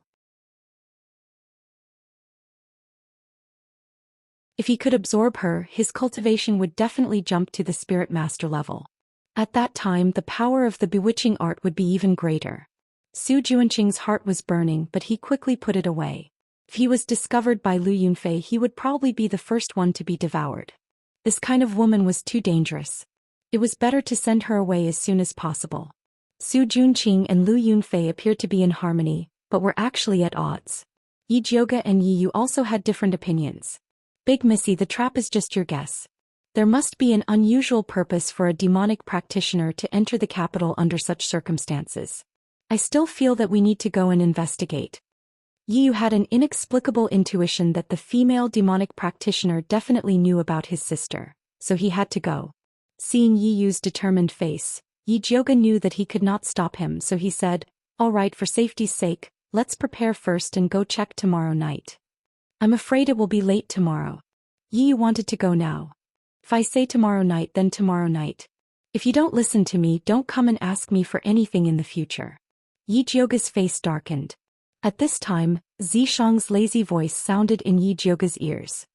If you had listened to me and imprinted a slave contract on him, he definitely would not have dared to act recklessly. I have no interest in being a slave leader. Yi Jiuge did not want to conquer the continent, so why would he need a slave? Everyone took what they needed and parted on good terms. Zishang was very dissatisfied with Yi Jiuge's lack of fighting spirit, but he did not say anything more. Seeing Yi Jiuge's expression constantly changing, Yi thought that she was really angry, so he hurriedly said, I'll listen to you. It's getting late, you go back first and come find me tomorrow night. Yi Jiuge pinched the bridge of her nose. In order to recover the white bone flame, she had been running around for a whole day and was exhausted. Sorry to disturb you, then you should rest well. Seeing the tired look on Yi Jiuge's face, Yi suddenly felt a little guilty. Yi Jiuge half squinted her eyes, waved her hand, and like a wandering spirit she returned to the house and fell asleep. The next day she went out for a stroll, inquired about some news and made some arrangements before returning to Purple Forest Park. After she changed into her night clothes, she saw that it was still early, so she went to the alchemy room to continue refining the third stage clear heart pill. Night quietly fell, there were no stars and no moon, and the cold wind blew the leaves making rustling sounds. Yi Jiuge refined another 2 bottles of third stage clear heart pill, and when she walked out of the room it was exactly midnight.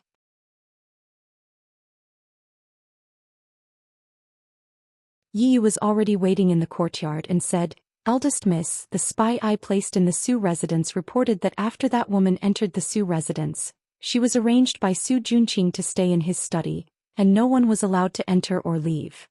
Looks like Su Junqing is really afraid that we won't go find her. Yi Jiuge smiled. Arranging a woman of unknown origin to stay in such a strange place like the study, as long as one was interested in the Su residence, they would not be able to resist investigating.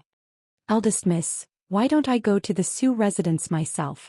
Yi was not afraid of traps, but he was afraid of dragging Yi Jiuge down. Don't be silly, take this before entering the Su residence. It can resist Su Junqing's bewitching spell. Yi Jiuge threw the newly refined clear heart pill to Yi. Many thanks. Yi took the pill and once again rejoiced that he followed a pill master, so he did not have to worry about pills. Yi Jiuge put on her mask and quietly went to the Su residence with Yi. Compared to the previous time when it was brightly lit, the current Su residence was much dimmer. Su Junqing's study is next to the main courtyard. Yi stood in the shadows and pointed to the brightly lit small courtyard in the middle. Yi Jiuge glanced at the main courtyard and then looked at Old Master Su's small building and asked, How is Old Master Su now? How else can he be? His descendants are filial, greet him in the morning and evening, and he is surrounded by servants. What a blessing. Yi sneered. He hated everyone in the Su family, including Old Master Su. Knowing that he is not doing well, then I am relieved. Yi Jiuge smiled. Until now, the spirit doctors in Shangjing had not discovered that Old Master Su's coma was caused by a demonic technique, so there was no cure. Yi deeply agreed with Yi Jiuge's words and softly asked, Eldest Miss, do we go now? No rush, wait a little longer. Yi Jiuge shook her head, now was not the time to go in.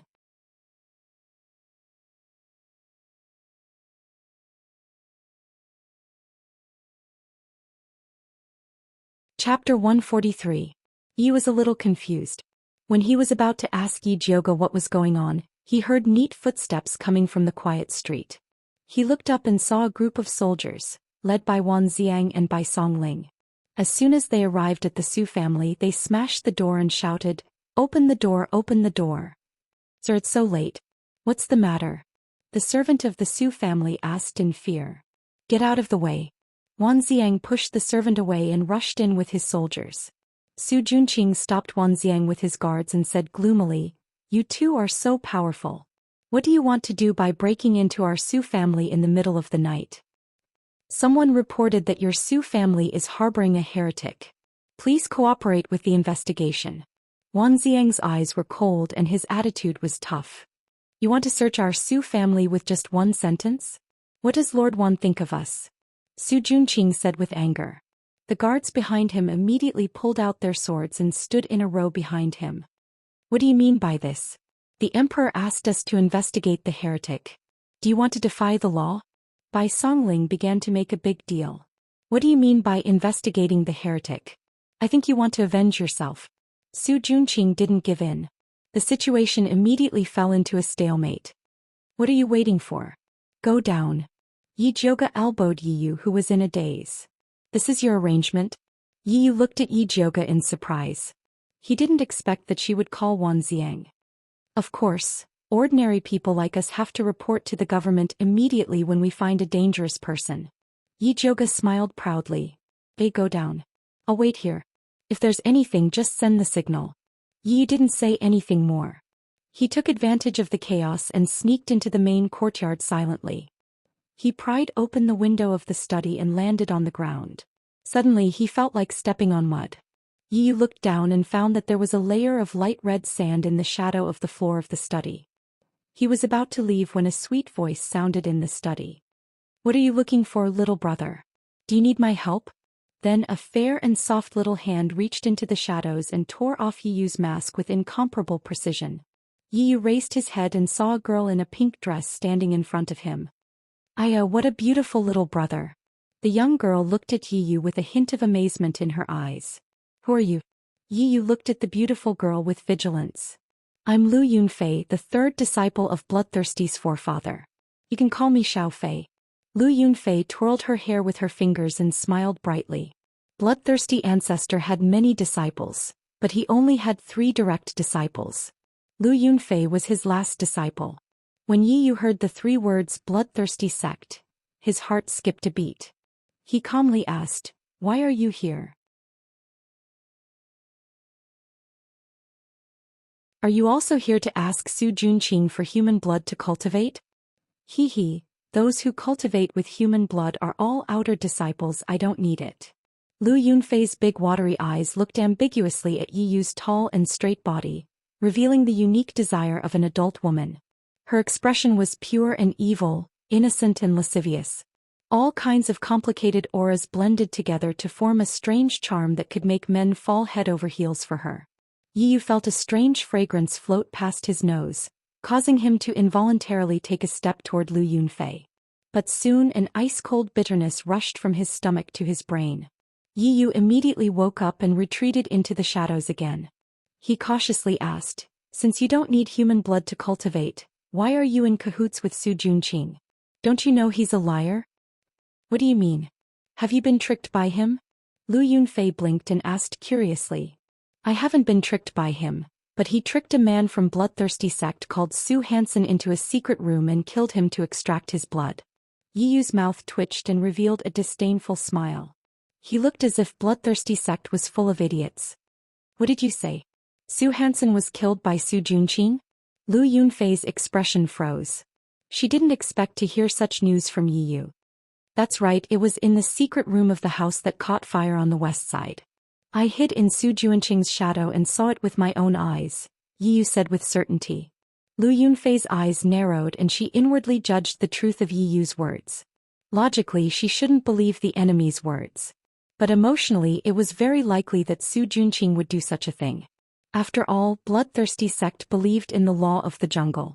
If she saw a heavily injured Bloodthirsty sect disciple in front of her, she would immediately kill him. The first thing she did was to kill Xiangong, not to heal him. Yi Yu saw Lu Yunfei's strange expression and didn't know if she believed his words. Seeing that there wasn't much time left, he couldn't help but say, "I can help you deal with Su Junqing, but you have to help me with something." "Help you with what?" Lu Yunfei didn't need Yi Yu to deal with Su Junqing. She just wanted to tease him. Yi Yu hesitated. He wanted Lu Yunfei to help him find his sister.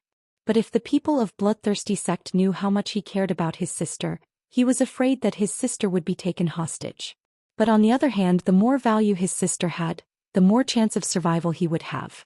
So Yi Yu made up his mind and said, "I want you to help me find a woman that Su Junqing gave away. She looks very similar to me and also has a red mole between her eyebrows." Yi Yunji looked very similar to Yi Yu and also had a red mole between her eyebrows.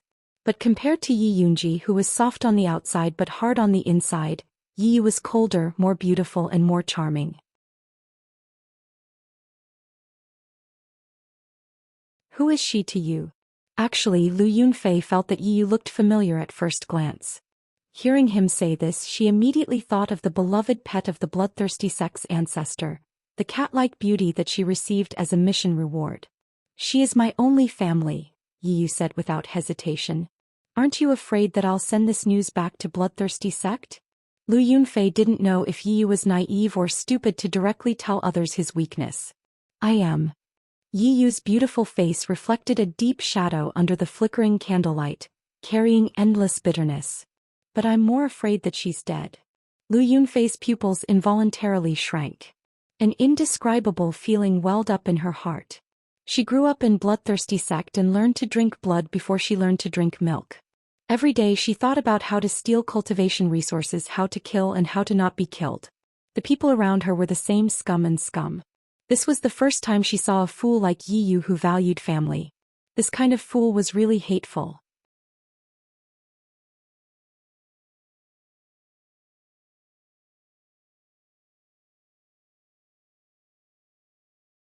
Chapter 144. Lu Yunfei's nails pierced into her palm, but her face revealed an incomparably sweet smile as she said, "All right, you help me deal with Su Junqing and I'll help you find my sister. How are we going to contact each other?" "I'll come find you." Although Yi Yu made a deal with Lu Yunfei, he did not trust her. "But I won't be staying here for long." Lu Yunfei pouted. "Where are you going?" Yi Yu asked. "I'm going to the medicine refining valley. In 10 days there will be an alchemy competition there. I'll see you then." Lu Yunfei smiled as if she was meeting her lover. Medicine refining valley alchemy competition? Why are you going there? Yi Yu immediately asked. You'll know when the time comes. But the next time we meet you'll be mine." Lu Yunfei's figure gradually disappeared in the air, leaving behind only a hint and a declaration in the empty study. Yi Yu furrowed his brows and carefully searched the study. Other than a few bottles of human blood in a secret compartment, there was nothing else. Lu Yunfei was also nowhere to be found. At this time the quarrel outside was getting more and more intense. Yi Yu was worried that Wan Ziang could not withstand the pressure from Su Junqing, so he could only leave unwillingly. Yi Jioga had been paying close attention to the movements in the study. When he saw Yi Yu come out, he blew the signal that he had agreed with Wan Ziang. Wan Ziang received the signal to retreat, so he coldly said to Su Junqing, "Since young Master Su refuses to accept our investigation, we can only report this matter to the Emperor." After saying that, he waved his hand and said, "Retreat. Young Master Su, think about how to explain this to the Emperor." Bai Songling pretentiously flicked his sleeves and swaggered away with Wan Ziang. Su Junqing's eyes were filled with endless hatred as he watched them leave. If grandfather was still here, these guys would definitely not dare to be so arrogant. Su Junqing couldn't help but take a deep breath when he thought of his grandfather who was still in a coma. After completing the task given to him by the ancestor, he would ask the ancestor for a favor and ask him to send someone to see what was going on with grandfather. However, this was all in the future. Right now he had to deal with Lu Yunfei first. Su Junqing calmed himself down and returned to the study. Lu Yunfei was currently reclining on a chair by the window. The moonlight cast a faint layer of light on her bewitching face. She held a glass cup filled with bright red blood in her fair and tender hand. She would take a sip from it from time to time, looking very satisfied. "Senior sister, I'm really sorry to have disturbed you. However, as you can see, junior brother's current situation is really difficult. Please help me out, senior sister." Su Junqing looked at Lu Yunfei with deep affection. He could not wait for her to immediately take down Wan Ziang and the others. "I just heard something very interesting." Lu Yunfei stared at the spiritual blood in the glass cup and said indifferently, "I heard that junior apprentice brother Su Hansen wasn't killed by anyone, but was eaten by you to cultivate. Is this true?" "Absolutely not. No matter how bold I am, I wouldn't dare to do such a thing." Su Junqing was shocked in his heart and repeatedly cried out his grievances. At that time he was worried that the increase in his cultivation would arouse suspicion. Thus he devoured Su Hansen to cultivate the bewitching art. As long as he did not use the bewitching art, No one would notice anything strange. I don't care how Su Hansen died. However, if someone wants to use me as a chess piece, then they have to see if they have the ability to do so. Lu Yunfei swung her hand and the spiritual blood in the glass splashed onto Su Juanqing's face. The wet and sticky blood covered his face, but he did not dare to move. Little fellow, you're still too inexperienced to fight with me. Lu Yunfei gracefully walked in front of Su Juanqing and used the glass cup to pat his face. She sneered, tomorrow I will set off for the Medicinal Refinement Valley. If there is any mistake in the task given by the old ancestor, you can bring your head to see me. Yes. Su Juanqing bowed deeply and looked at Lu Yunfei's pink dress as it flashed past his eyes. Deep in his eyes, there was an unconcealable hatred. Outside the Su residence, after Yi Jioge and Yi Yu met up, they secretly went to Wan Xiang and Bai Songling's residence. Bai Songling and the rest were already waiting inside. The moment they saw Yi Yu, they asked impatiently, Yi Yu, you've been in there for so long. Did you find anything? I saw that female heretic cultivator called Lu Yunfei. Yi Yu told them about his conversation with Lu Yunfei. However, he did not mention anything about his sister and only said that Lu Yunfei would meet him at the Medicinal Refinement Valley. Looks like their target this time is the alchemy competition. Brother Wan, I think you should find someone to inspect the Medicinal Refinement Valley, especially the places that the Crown Prince set up. When Yi Jioge first heard that the Crown Prince was in charge of the alchemy competition, he felt that something was amiss. This alchemy competition is an annual event in the Thunder Country. Other than the people of the Thunder Country, there are alchemists from other countries participating. Isn't the Crown Prince afraid of being beaten to death by the Emperor for causing trouble in the Medicinal Refinement Valley? Bai Songling felt that the Crown Prince was not that stupid. It's always good to be careful. Yi Jioge still had to bring Yi Rui to participate in the competition. He did not want to make any mistakes. Alright, I'll go check tomorrow. Wan Xiang nodded and looked at Yi Yu. Do you want to come with me? He had never seen that female heretic cultivator. If Yi Yu followed him, he would not be blinded. Yi Yu was about to agree when he felt a sharp pain on his back. It was as if something was gnawing at his skin. Don't move. Yi Jioge moved like lightning and pressed down on the thing that was moving around on Yi Yu's back. The thing was about the thickness of an index finger and it was struggling violently. Wan Xiang tore Yi Yu's clothes and found that it was a pitch-black poison earth dragon. It was constantly struggling under Yi Jioge. Isn't this little mute's poison earth dragon? Why is it here? Bai Songling looked at the black worm in disgust. This poison earth dragon looked extremely ferocious and sinister. It had no eyes on its head, only a large mouth filled with fine white teeth. There were also 2 thin wings on its back. As long as Yi Jioge let go, it would immediately disappear without a trace. Whose little mute? Wan Xiang immediately frowned. He had been going out early and returning late recently. He had been investigating the heretic cultivator in the Ministry of Justice. He did not know that there was a little mute living in the backyard. Its young mistress who hired him to help raise the worm. Bai Songling explained little mute's background in detail. Can this person be trusted? Wan Xiang looked at the poison earth dragon that was constantly struggling in Yi Jioge's hands. This thing suddenly attacked Yi Yu while they were having a secret discussion. No matter how he looked at it, it was not normal. If you don't trust him, then let's ask him face to face. Yi Jioge did not believe that little mute was a spy.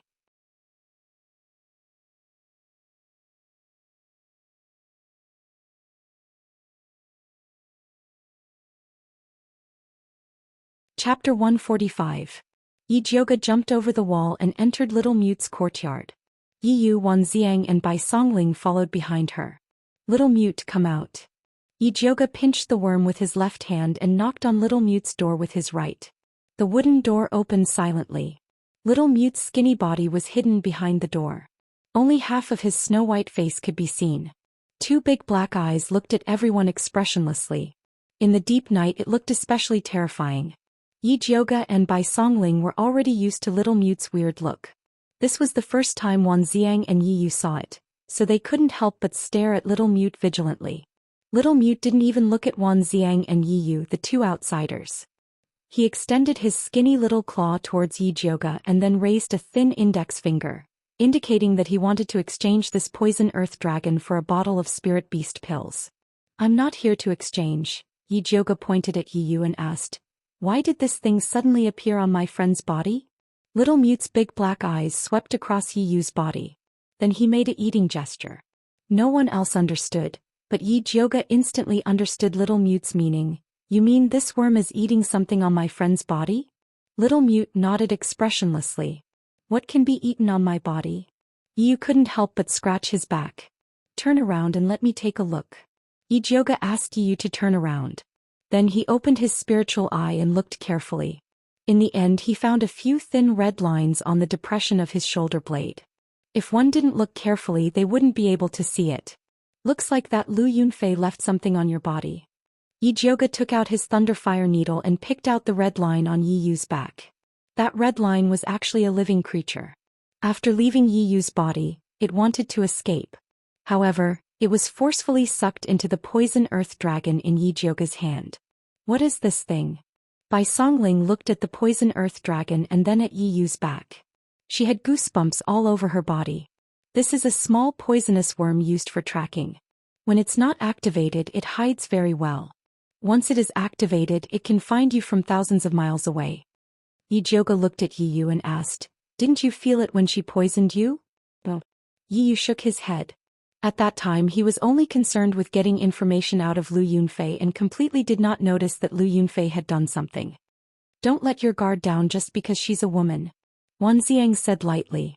Just now, when Yi was talking about that female heretic cultivator, his tone was very protective.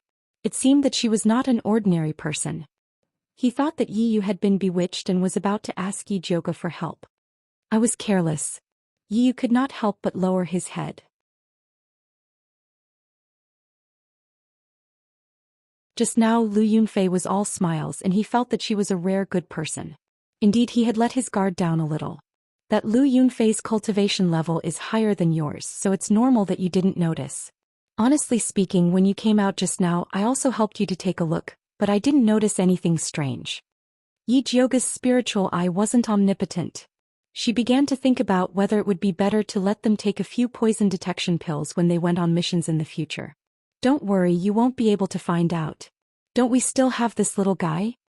Bai Songling looked at the poison earthworm in Yi Jioge's hand with fiery eyes, as if he was looking at a peerless treasure.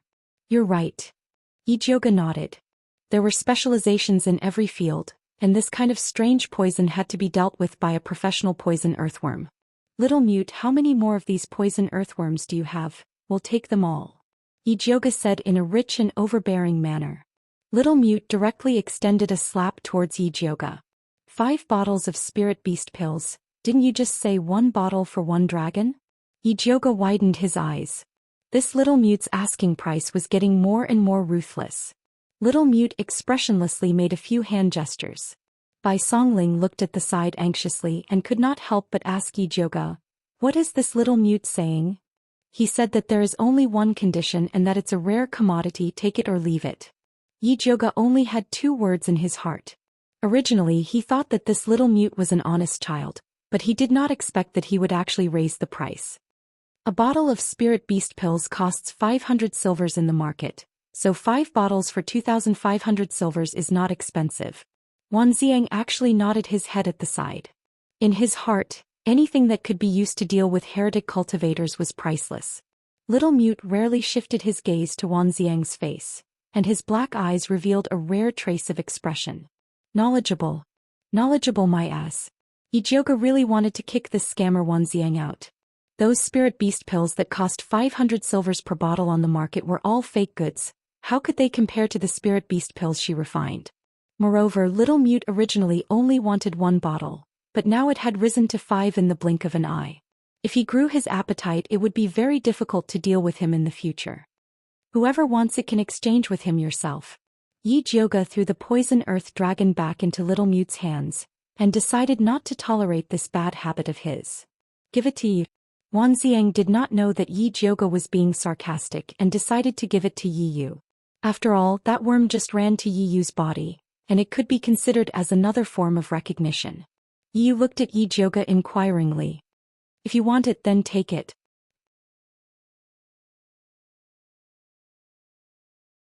Anyway, without her no one would be able to get it. Then I won't stand on ceremony. Yi really wanted it. In the future he still had to go to the bloodthirsty sect to save his sister. And this worm would undoubtedly be a good helper.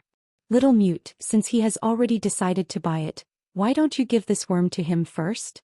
Bai Songling felt that since everyone was so familiar with each other, it would not be a problem to take the goods first. In the past Yi Zhouge often did this. Unexpectedly, Little Mute shook his head without hesitation. He only trusted Yi Zhouge, and if others wanted to take the goods, they had to hand over the money. Then I will go buy spirit beast pills tomorrow morning to exchange. Although Yi Yu also wanted to take the worm immediately, he still respected Little Mute's opinion. Brother, if I encounter any problems in the future, you have to lend it to me. Bai Songling hugged Yi Yu's shoulder and said. Right now he and Wan Xiang were catching heretic practitioners every day, so there might be a time when he would need Yi Yu's help. Sure. Yi was still very generous to his own people. Yi Zhouge chuckled as she looked at the people who were thinking too much, then turned around and went back to the Yi mansion to sleep. She slept all the way until noon. When she woke up to eat, she could not avoid being nagged by Mother Qing about her irregular work and rest schedule. Yi Zhouge responded with a few words, then used the excuse of refining pills to hide in the pill refining room. Before she entered the door, she saw Yi Yu's face peeking out from the shadow of the window. Why are you here? Yi Zhouge opened the window and welcomed him in. Eldest miss, that Little Mute is suddenly unwilling to exchange again. Yi looked at Yi Zhouge helplessly. Last night they had clearly agreed on 5 bottles of spirit beast pills, but after that Little Mute smelled those spirit beast pills, he refused to exchange. They could not understand Little Mute's hand gestures, so they could only ask Yi Zhouge for help.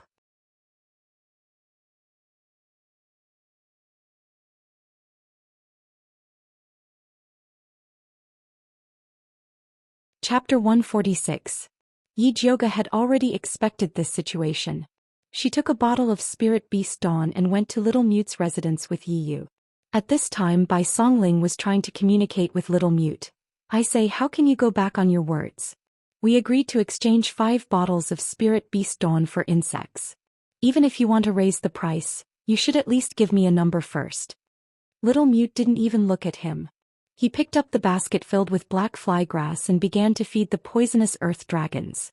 This batch of poisonous earth dragons had already advanced once.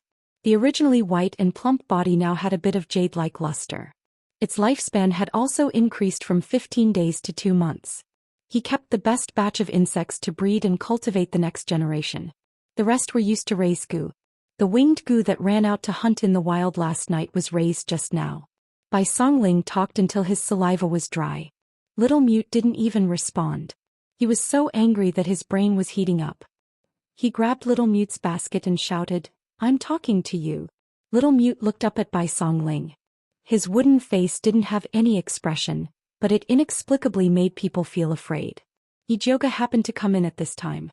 Seeing this situation, she immediately raised her eyebrows. Brother Xiaobai, what do you mean by this? Are you trying to bully people? I don't dare to bully him. He's bullying me. Bai Songling awkwardly handed the basket to Little Mute. Little Mute took the basket and looked at Yi Zhouge. I heard you don't want to exchange with them? Yi Zhouge asked. Little Mute fanned his nose with his hand and gave a thumbs down to Bai Songling. What do you mean? Bai Songling was so angry that he stomped his feet. He means that the spirit beast Dawn you brought are fake. Yi Zhouge translated. Bullshit. This is refined by our 100 Herb Hall's level 3 pill refiner. How can it be fake? Bai Songling angrily said. Selling fake pills was the most vicious slander to a pharmacy. No one could stand it. Little Mute didn't say anything. His eyes naturally revealed a look of disdain. Actually, Brother Xiaobai isn't wrong. The pills he gave you are the best pills on the market. It's just that the pills you ate in the past were personally refined by me, so they aren't sold on the market. Yi Zhouge returned the gesture that Little Mute gave her last night. A bottle of spirit beast pills for a worm. Elder sister's medicinal pills are a rare commodity. It's up to you whether you want them or not. Little Mute furrowed his brows and his little face became a little conflicted.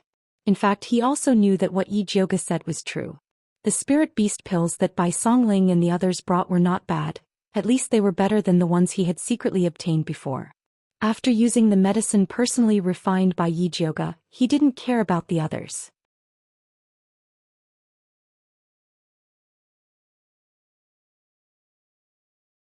Little Mute was straightforward and agreed right away.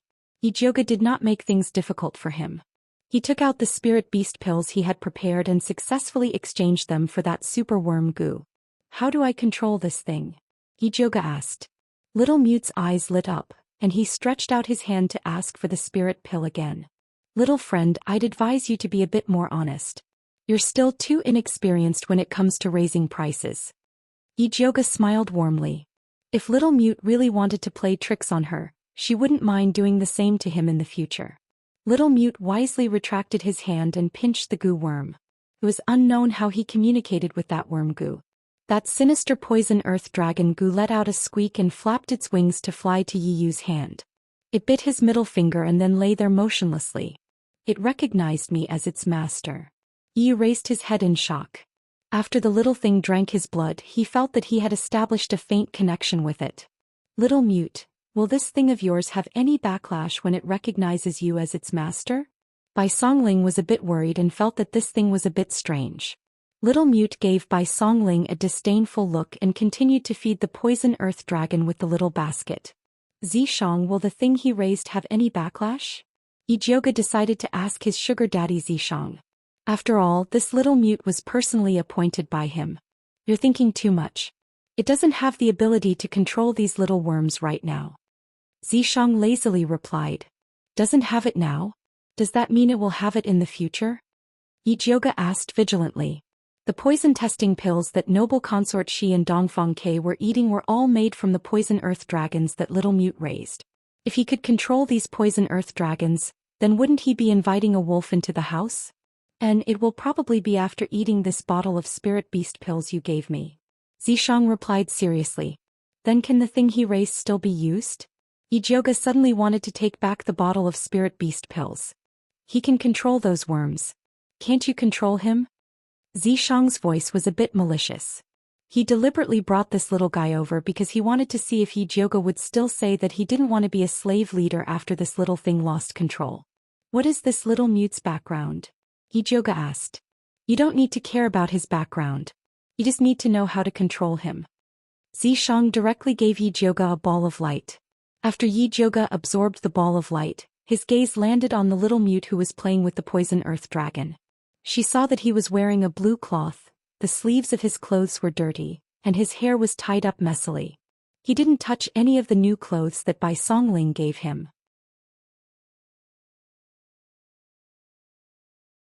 It was as if he had grown fond of his dusty appearance, including the name Little Mute. Originally, Yijioga felt that calling him Little Mute was a bit insulting.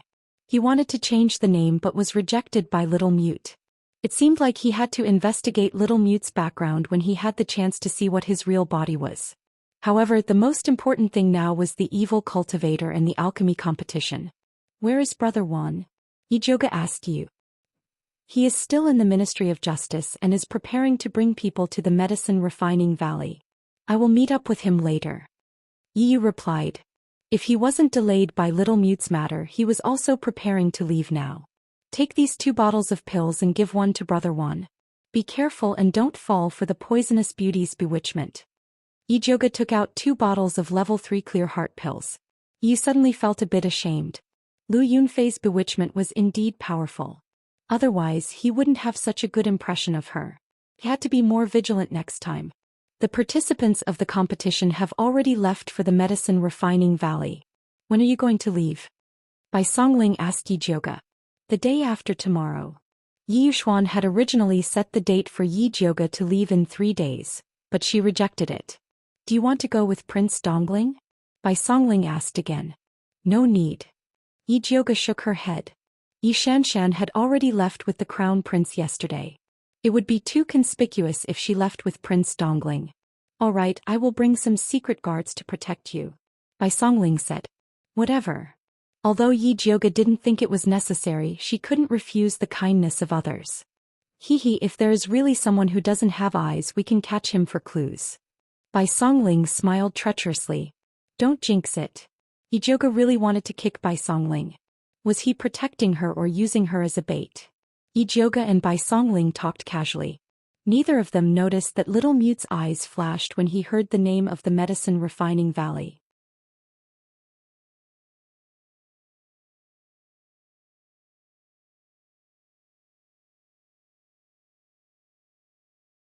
Chapter 147. Yijioga returned to Purple Forest Park and began to prepare for the trip to Medicine Refinement Valley. Although the competition would only be held for 3 days, they had to stay for at least 7 days. The things that Mother Qing had prepared were enough to fill up a large carriage to ensure that their eldest miss could live comfortably outside. Yijioga looked at the large pile of things and couldn't help but sigh. It would be great if she had a storage bag. However, storage bags were too expensive and couldn't be bought in Thunder Country. He had to go to Great Spiritual City. It was said that one needed spirit coins to buy a storage bag and gold was useless. With her current cultivation, she didn't even need to think about it. Other than daily necessities, Yijioga also packed the small bronze cauldron and the fat black rat. Ever since the fat black rat returned from the deep pool, it had been sullen. It burrowed into Yijioga's pocket and continued to pretend to be depressed. Yijioga felt guilty and decided that he would make it up to the fat black rat in the future. On the day of departure, Yi Yuxuan personally came to send them off. Su Yufeng used the excuse that she wasn't feeling well and did not come out. Although Yi Yuxuan was unhappy with Yijioga, he treated Yi Rui well. For Yi Rui's sake, he sent 10 guards with a spirit practitioner surnamed Pan to escort them. Yijioga and the group set off in the morning and arrived at Medicine Refinement Valley at dusk. Medicine Refinement Valley was located on a flat ground between 2 small mountains. The imperial family had specially funded the construction of Medicine Refinement City and assigned people to manage it. Yijioga looked out the small window of the carriage. He saw a magnificent castle spanning between the mountain ridges. The gray city walls were 300 to 400 feet tall, and as far as the eye could see, there were many tall buildings. Big sister, why did the emperor build this castle here? Yurui asked curiously. I heard that behind Medicine Refinement Valley is a 3rd-rank spiritual land filled with all kinds of precious spiritual herbs. That's why he built the castle here. Yijioga heard this from Bai Songling. 3rd-rank spiritual lands were extremely rare in Thunder Country, and the imperial family naturally treasured them. Medicine Refinement Valley was rarely open to the public. Only during the alchemy competition would they welcome outsiders. Oh. Yurui nodded, not really understanding. The pills she could refine were all very low grade and did not understand how precious a spiritual land that could be guarded by a city was. Yijioga wanted to broaden Yurui's horizons, so he got off the carriage and held her hand as they walked into the Medicine Refinement Valley. Although it was already dusk, the city was still very lively. The streets were filled with shops selling medicinal ingredients, pill furnaces and ores.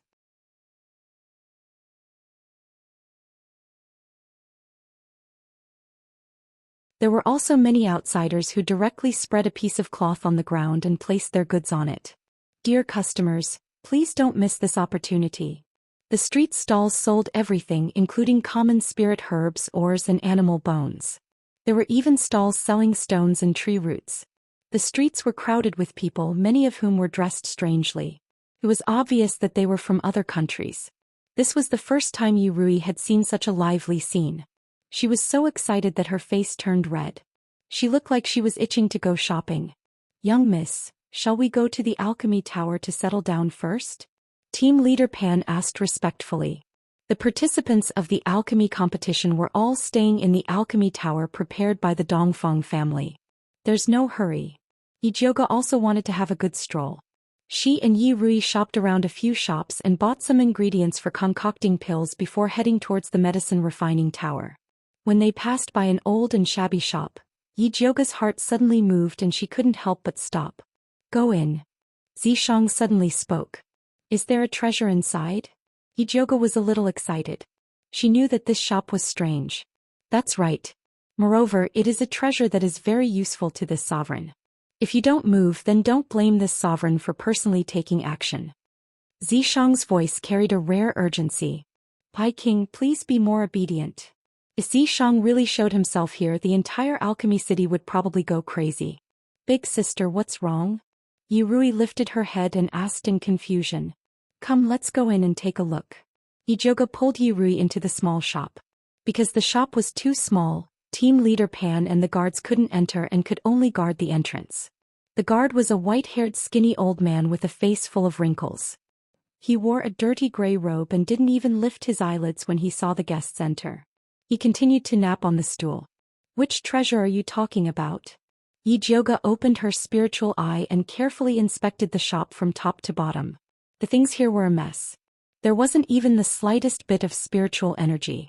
She didn't know which was the treasure. "It's under your feet," the stone used to pad the shelf. Zishang transmitted. Yijioga lowered her head and saw that there was indeed a square gray brick under the shelf. There was a thick layer of dust on top of it. It was as if it had already become one with the shelf. If one didn't look carefully, they wouldn't be able to see it. "You call this a treasure?" Yijioga was speechless. She didn't expect Zishang to have a hobby of collecting bricks. "This isn't an ordinary brick. You wouldn't understand even if I told you. Hurry up and buy it." Zishang's tone was unquestionable. Yijioga felt that it was a little difficult.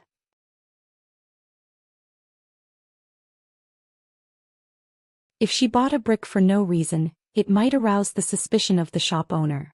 At that time he might treat it as a treasure and raise the price. The most common method was to buy a few good things and ask the shop owner to buy the brick. However, this shop was really shabby. It seemed like there wasn't anything valuable here. "Big sister, what is this?" Yurui pulled out a box of light green beads from a messy pile of miscellaneous items in the corner. Yijioga glanced at it and said, "This is a wooden bead. It has a certain effect on wood spiritualists. However, the spirituality inside has already been completely lost." "Is that so? I think it's pretty." Yurui held the wooden bead and looked like she couldn't bear to let it go. Yijioga suddenly had an idea. If she bought a brick, it would arouse suspicion. However, if it was a child like Yurui, it might not necessarily be the case. After all children have the right to be willful. Yijioga was just about to ask Yurui to buy a brick for him when he realized that his body suddenly couldn't move. Why go through so much trouble? Zishang was a little impatient. He directly controlled Yijioga's body and pulled out the brick from under the shelf. He threw it on the table and said coldly, "Name your price." The messy old man slowly opened his droopy eyelids. His muddy old eyes glanced at the gray brick. He stretched out his palm and said slowly, 5,000 taels of silver. Before Yijioga could say anything, Yurui's eyes widened in shock. "What? You want 5,000 taels of silver for a broken brick?" "No." The old man shook his head and said unhurriedly, "It's not silver, it's gold." Yurui opened her mouth and looked at the old man in shock. She then turned to look at Yijioga with an expression that said, "You don't really want to buy it." Yijioga knew that this old man would ask for a sky-high price. However, she would be crazy to buy a brick with 5,000 taels of gold.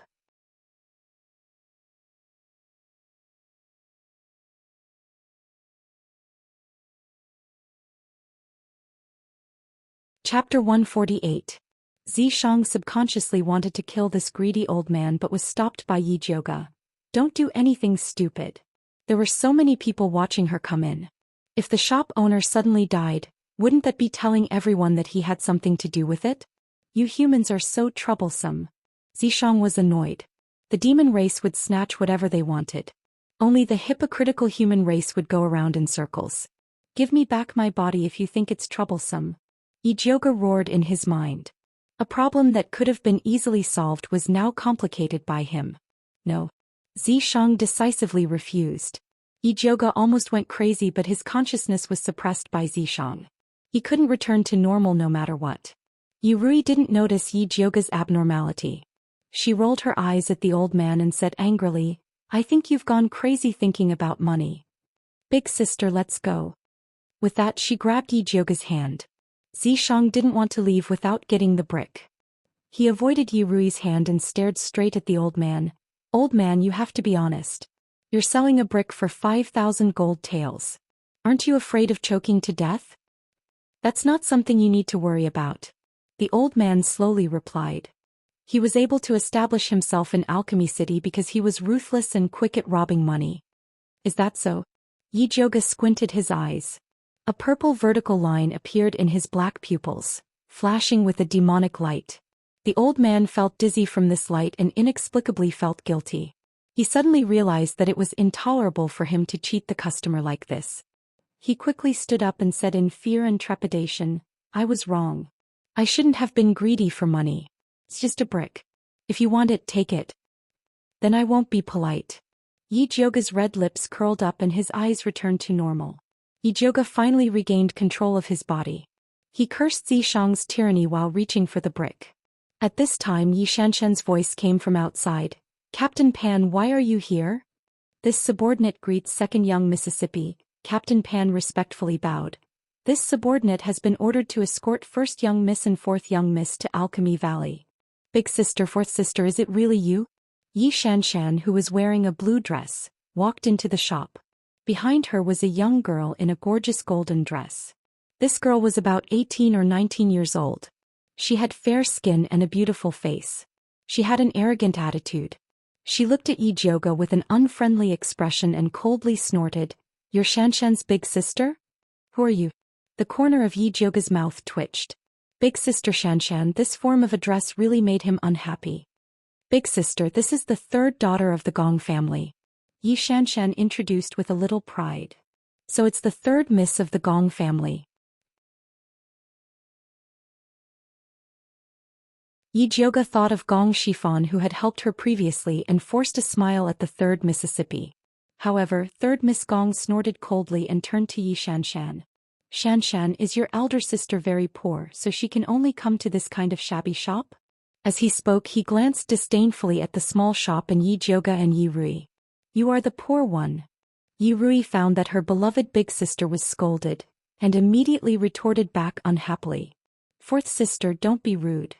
Xianxia reprimanded Yirui and then apologetically said to the girl in the red dress, "Miss Gong, my fourth sister was born of a concubine. She has not had a good upbringing since she was young. Please don't bother with her." When Yirui heard this, her face was immediately filled with anger. Yijioga squeezed her little hand and said slowly, "Fourth sister, don't be angry. Your second sister was born of a second concubine, so it is inevitable that her upbringing is a little poor." This time it was Xianxia's turn to look ugly. "Yijioga, as the elder sister, how can you slander your own sister like this? You really have no upbringing."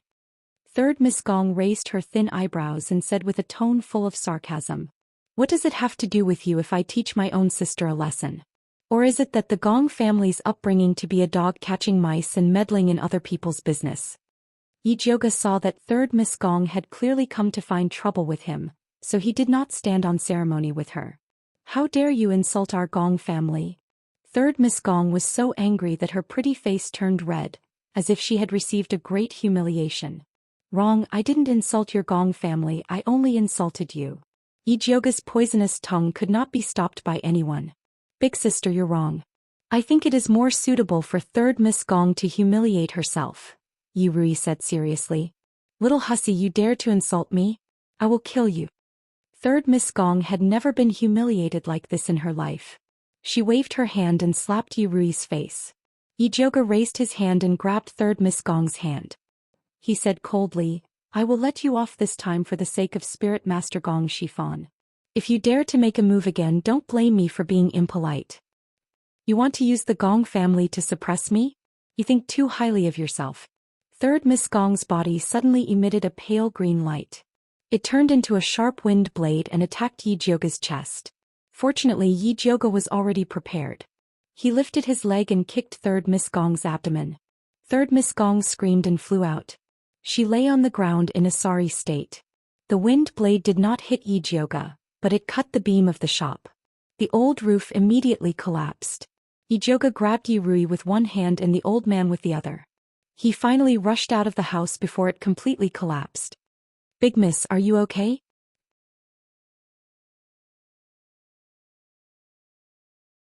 Hua Dai and Yu Dai immediately rushed over.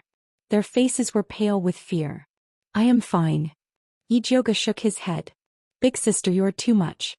How can you treat third Miss Gong like this?" Xianxia fiercely scolded Yijioga. Then she eagerly went to help third Miss Gong. Third Miss Gong stood up in a sorry state. She fiercely shook off Xianxia's hand and said to Yijioga, "Yijioga, how dare you treat me like this? Our Gong family will not let you off. If you have the ability, fight me one-on-one." Don't drag your Gong family into this. Yi Jiuge was not afraid of third Miss Gong's threat. No matter how powerful she was in the Gong family, she could not be more respected than the first grandson Gong Baiyu. As long as Yi Jiuge grasped the method to cure Gong Baiyu's eye disease, the Gong family would probably force third Miss Gong to apologize. Third Miss Gong's eyes were red. Her hand flashed with green light and she was about to make a move. Third Miss Gong, you can't. Yi Xianxian hurriedly stopped her and anxiously advised, you can't use force in Alchemy City. Otherwise you will be disqualified. Although Yi Xianxian wished that she was the only one participating in the alchemy competition, if she did not stop third Miss Gong, the Crown Prince would not let her off. Third Miss Gong fiercely glared at Yi Xianxian. Yi Xianxian's expression also turned ugly. Although she wanted to curry favor with the Gong family, being scolded by third Miss Gong time and time again made her very angry. She did not want to stop her. Just as third Miss Gong was about to make a move, a familiar voice suddenly sounded. Stop. That you're tuning in to the Zhou Xian's Legacy YouTube channel. Don't forget to subscribe and join us on this journey to catch the most captivating stories.